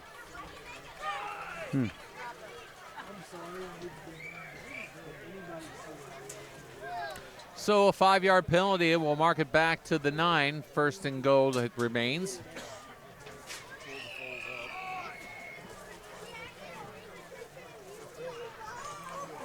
I do like our mentality here, not getting impatient. I know probably will be effective to throw the ball. We've done it well all night and get the ball to the end zone, but scoring it while running another couple minutes off isn't a bad thing either. Clock starts to run now as the play is set. 1st and goal from the 9. Smith up the middle. And into the end. Did he make? Yes, touchdown. I was looking at both referees on either ends, and neither had signaled just yet. But it was indeed a touchdown run for Elliott Smith from 9 yards out to give the Cats a 20-point lead, 41 to 21. Well executed. Nice patience, good physical drive, running clock, and gets us back up 3 touchdowns. So Cats, as John said, on the verge of regaining that 3-touchdown advantage in this contest. Alice has scored two consecutive possessions, but the Cats have answered them back as that extra point kick by Aiden Truelove once again splits the uprights. So his 6th extra point kick of the night. 8:16 to go in the 4th and final period of play. Jasper 42-21 over Vincennes Lincoln. Back after this on 18 WJTS. We build Indiana. The Laborers International Union of North America are building roads and bridges to get Hoosiers where they're going today, and a new energy infrastructure that will keep Indiana competitive tomorrow. LIUNA's over 12,000 statewide members also grow local economies, earning good union wages, shopping where they live and work, and paying taxes. We build Indiana for good jobs and stronger communities. The Laborers International Union of North America. We are LIUNA. Back at Inman Field, where the Wildcats have regained that 3-touchdown advantage. 41-21 is our score with 8:16 to go, and Jack Neely is set to kick off.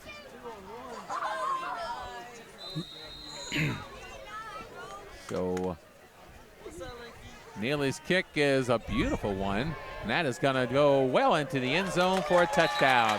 A touchback, I should say. Yeah. Excuse me. So beautiful kick by Neely, and Alice's will have to start from the 20.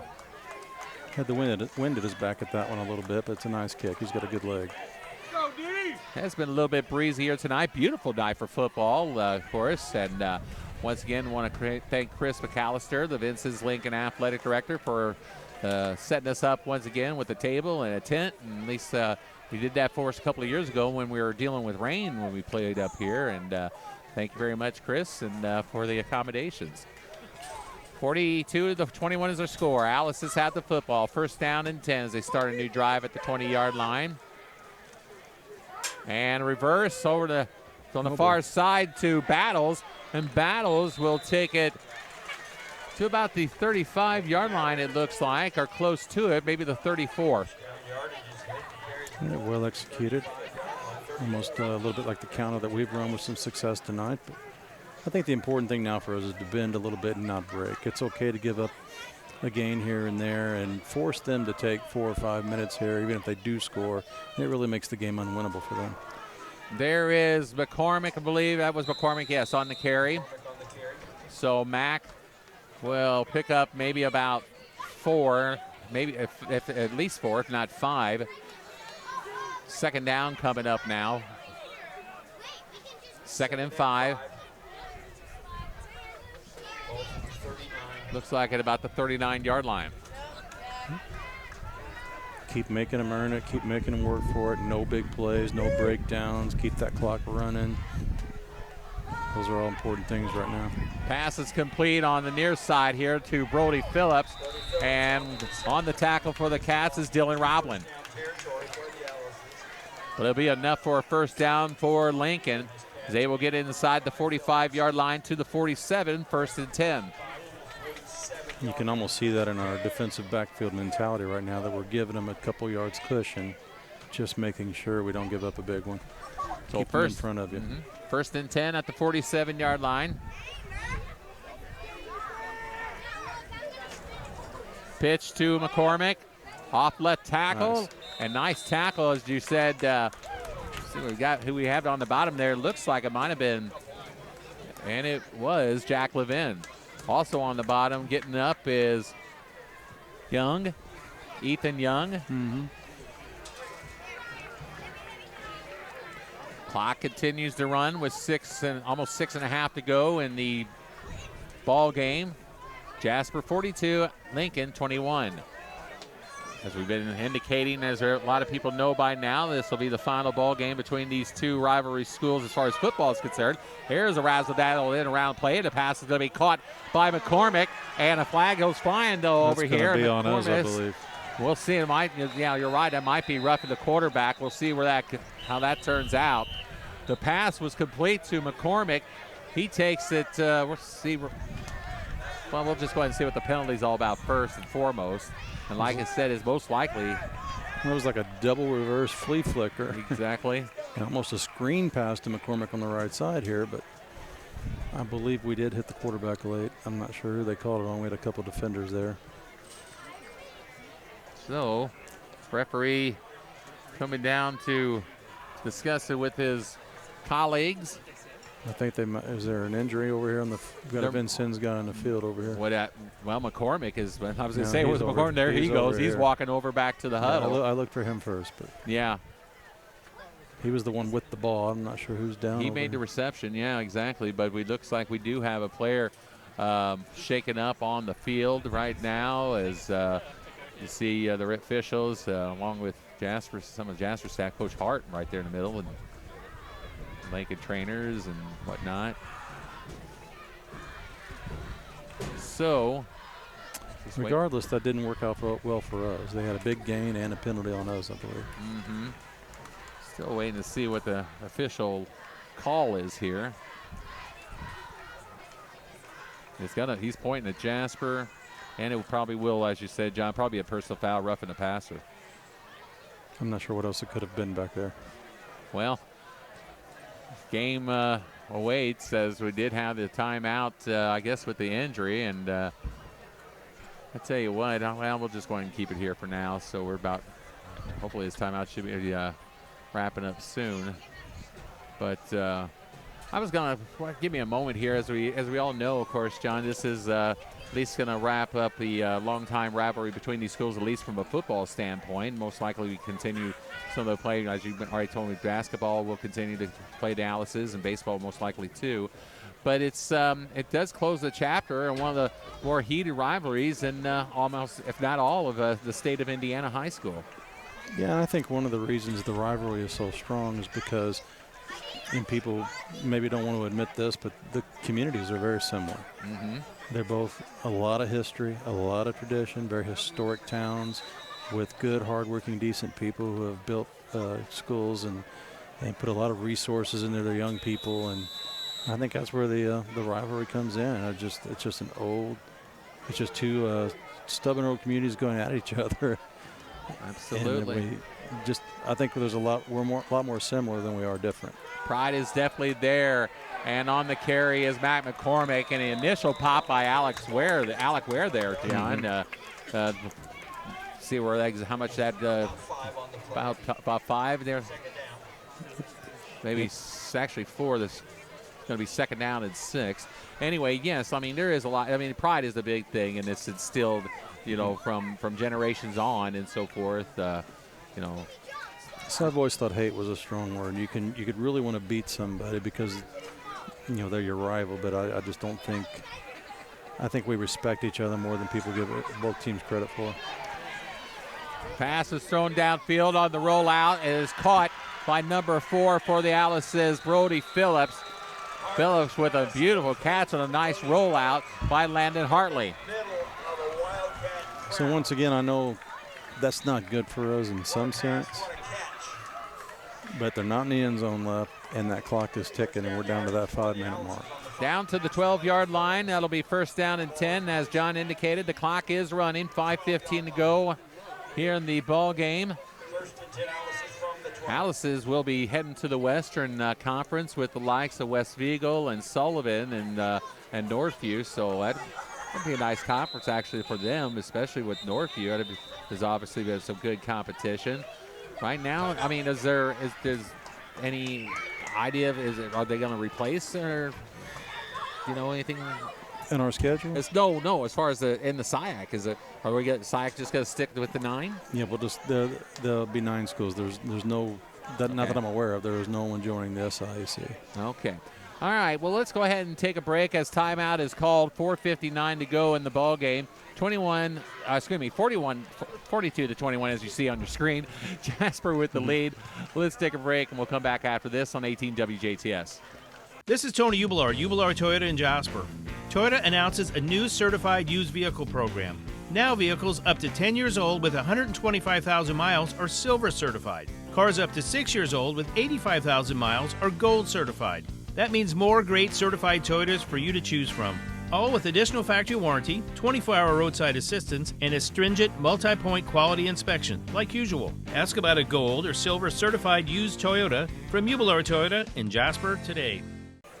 All right, 4:59 to go here in the fourth and final period of play. The Alice's, though, knocking on the door, 1st and 10 at the 12. As Hartley takes the snap out of the gun, he gets pressure, and he spins off a tackler, and then finishing him off is going to be Dylan Roblin. Roblin with the tackle, along with number 55, Nick Hanselman. So Roblin made the initial hit. Hanselman finished him off. Huge loss on the play. And we got a timeout or a whistle. There's a flag. Was there a flag after that? On the far side. I'm not sure what that official over there is calling. He's calling face mask potentially. Against Jasper. Mm-hmm. So they are indicating a face mask against Jasper. And, well, but the question is it a 5 or a flagrant or a inadvertent? It's just a strange place for the flag to come in from. Obviously, he's on that official's on the Vincennes sideline, so I'm sure they're in his ear. And, whether he saw it accurately or not, he's going to. Looks like he may have only walked off 5, perhaps. Let's see, the ball. Like I said, I have to check the scoreboard to see where they actually have it from our vantage point. It doesn't take away from the fact that it was a nice defensive play. We had No. a good rush on good pressure, and he felt that one. So, first down, repeat first down now for the Alice's. The Boo Birds are out. Absolutely. So, 4:43 to go. First down at about 15, it looks like. And there is McCormick, and making a tackle from behind again. This time, again, Alec Ware on the play. Yeah, he gets his number called a lot, and that's for a reason. That kid works hard. So about a pickup of maybe 2 on the run. Second down at the 14. Alec has a low center of gravity. He's quick, and he steps up in that gap. He presses that alley at the line of scrimmage and gets to the ball as good as any linebacker in the area, I think. So Hartley out of the gun. McCormick down, goes in a little bit of motion. Hartley fires a pass towards the end zone. It is incomplete, as the pass was intended to Brody Phillips, and defending on the play was Tanner Young.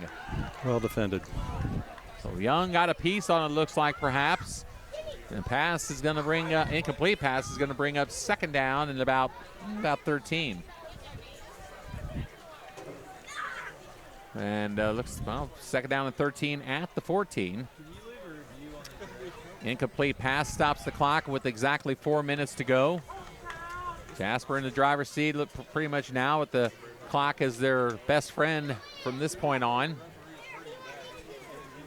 Unfortunately, that incomplete pass stops the clock, but. So, we have another penalty. I missed that one. I did too. Apparently a 5-yard or something. They walked it, or at least half, or maybe half the distance actually. I don't know. Unless they called pass interference, but I don't know. I never saw a flag come down. Now, it was half the distance, so the ball is now at the 7. Second down. Second down and about 7 now. Actually, 2nd and 6, I should say. At the 7. So Hartley with McCormick to his right.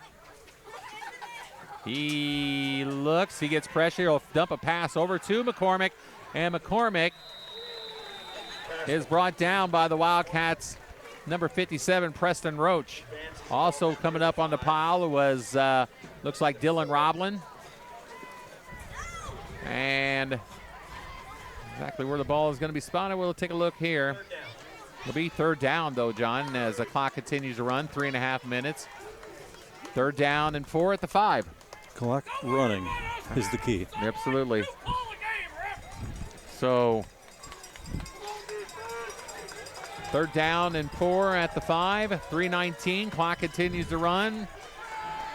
Hartley finds McCormick, and McCormick tries to turn, and he does make the end zone for the touchdowns from about 5 yards out. So the Alice's do score, 3:10 to go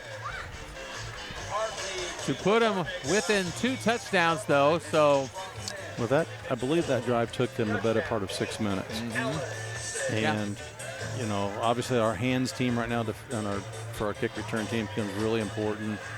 But even if they would get the ball back in their hands, you know, mathematically, obviously they're going to have to do that again twice in 3 minutes, and the odds are against that. But most importantly, the onside kick's coming. Let's get that. Protect the football, needless to say, and of course here's Jude Clark once again to attempt the extra point with Landon Hartley, the quarterback, holding, and the kick is up, and it is away, and it is good.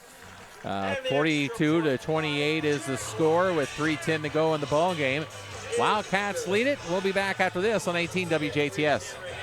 Just Whimsy on the Square in Jasper is your exclusive ladies' boutique, carrying a variety of incomparable top designers. You can select apparel from their large variety of elaborate accessories. Stop in for unique gifts like art from local artists and home decor. Think local, buy local. Just Whimsy on the Square in Jasper.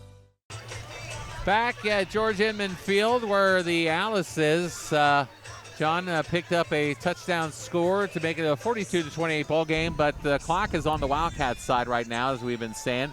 I think you indicated there was probably about 6 minutes ticking off the clock on that last drive. Yeah, we really made them earn it. You don't want to give up a score at any time, but if they are going to score, you make them use the clock and you make them have to fight to do it. And you know, obviously the most important thing right now is this hands team recovery. There's going to be an onside kick here, and if they get it, it changes momentum again. So. And it is a short kick. It is going to be fielded by one hand by Griffin Downs. So nice special teams play by Downs to snag that football. And, of course, Jasper, we're going to have great field position as a result of that short kick. Didn't exactly onside it, of course, but yeah, I think it was like a pooch, and I think he might have missed it. So I don't think it did quite what he wanted it to do. No, I believe, as I say, I don't think so either. I think he was trying to get a little arch on it. So the ball will be at the 41-yard line. Third down and 9. And by the way, Griffin. Sorry, first down and 10, I should say. I was looking at the clock. Go ahead. Sorry, John. No, I was going to say Griffin Downs did a good job of getting down with the ball, too, ironically. He didn't try to run it. He got down and covered it.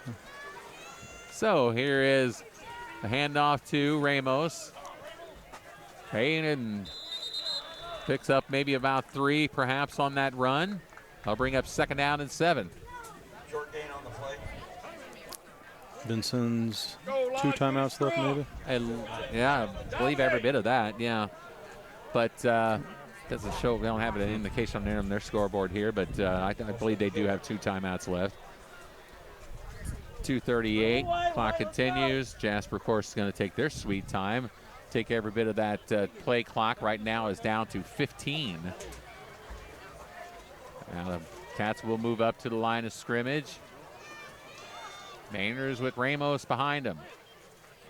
Hands it off to Caden. And he is going to be taken down for a loss. Tackled on the play there by number 9 for the Alice's, Ray Somerville. Did Jasper call? I think Jasper just called timeout, maybe. Did timeout Jasper.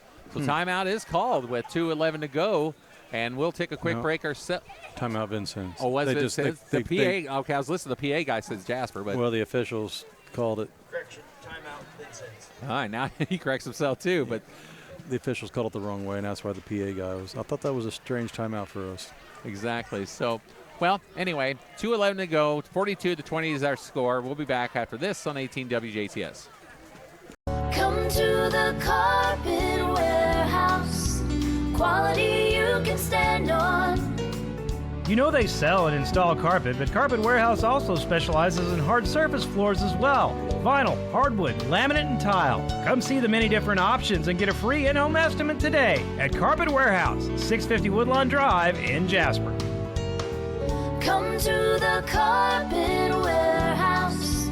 Quality you can stand on. 3rd down and 12 as we resume. 2:11 to go in this ball game on that after that loss of 2. But Vincennes Lincoln calls a timeout. And Jasper will have it, as we said, 3rd and 2 from the 39. And Mainers dumps a pass over to Ramos. Caden. Stand bounds, Caden. And he did he not? Now look, I got a flag on the other side again. Flag on somebody. We'll have to see who that's on. That was after the play was blown dead.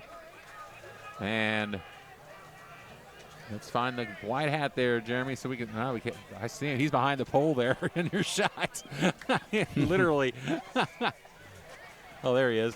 Okay, only reason I just wanted to see exactly what they're going to call here, because whether 2:05, the clock, of course, is stopped with the dead ball penalty. We appear to be walking backwards. Unsportsmanlike conduct is the call against Jasper. No, who that was on? Exactly. It's obviously not the kind of it is a 2-touchdown score, but still.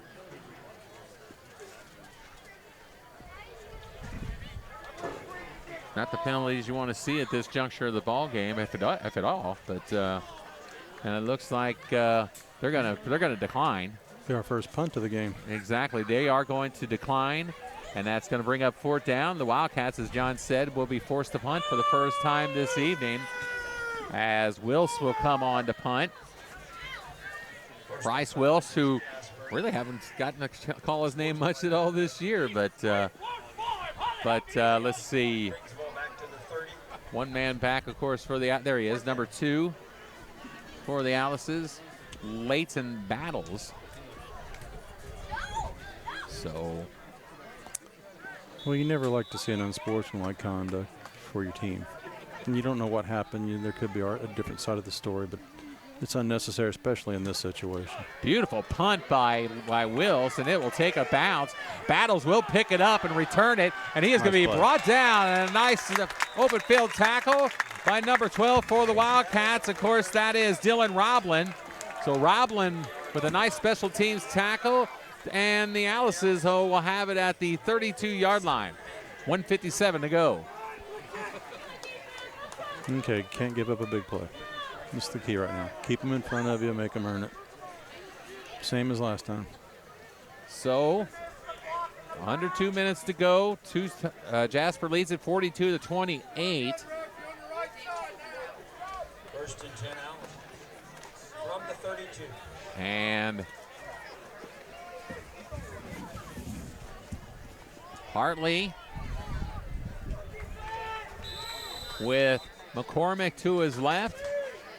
He will keep it, roll out, fire a pass. It is caught by Gavin Kelso, I believe. It was Kelso on the reception. By Gavin Kelso, number 1.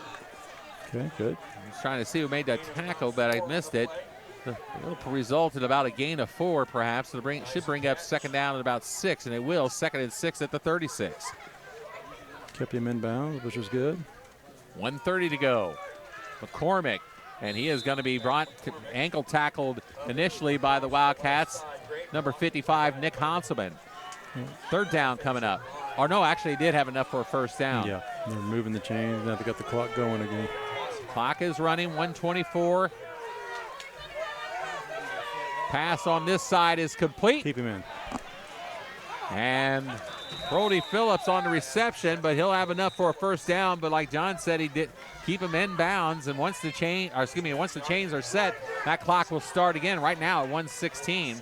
Alice is obviously hurrying up.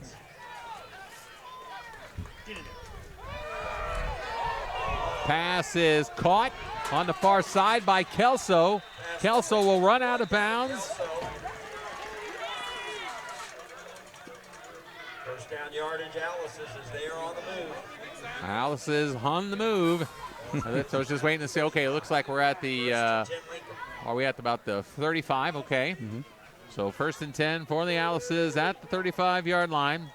No sweat, no panic. Keep them in front of you. Absolutely. 106 with the clock stopped, but no quick hitters, no quick scores.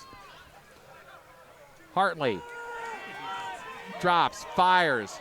Like that. And is caught by Mac McCormick. And the last thing we needed was the thing that we got.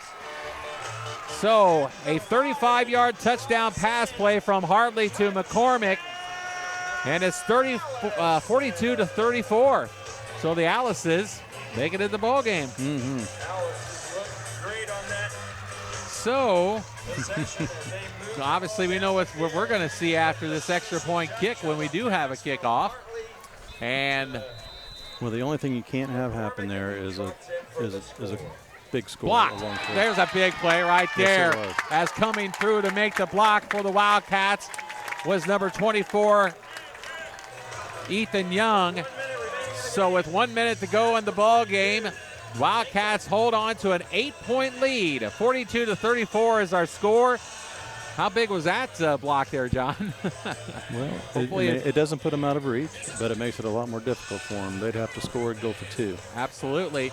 But the whole key is how we handle this, obviously this kickoff, which you know what we're going to see. But well, we didn't see it last time like we thought we would, and we still haven't decided if it was a flubbed up onside or if he was just trying to pop it up pooch it, which is some strategy too, because then high school kids don't know on a kickoff you can fair catch it too. Most high school kids don't understand that on a kickoff return. They always think that's a punt return. Right. And so if you can pooch that ball in the air high enough, the defenders have a chance to get there and make a play. Okay. Get to the ball before it comes down even, so pooch kick. Right. I'm not so certain that he wasn't trying to do that last time. We'll find out. Right, exactly. We'll wait and see as Jude Clark is on to kick off of one way or another from the 40. And right now, all the Cats have is Levin and Recker back, but not deep, needless to say. And it could, the way they're doing this too, we look like we're expected here. This could go either way. They could unside it the other way. All right. Clark comes forward, and it is going to be down. Good job. Nice job. Who is that? Butel. Max Butel came up with the football right at the 50-yard line. It looks like. So, 9-yard line. And actually, I'll put it down at the Jasper 49. So, Vincennes have one timeout left, I believe. They should have one timeout left, yes. And 1 minute to go. We're in victory formation, so maybe they don't.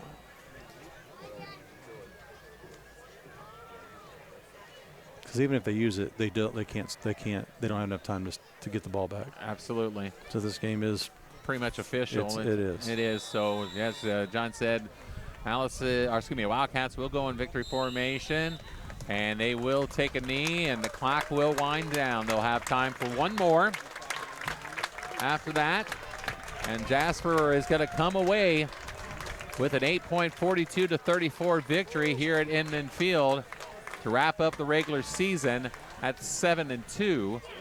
The Alice's will fall to 3-6. Time for one more as the play clock down to under 10 seconds.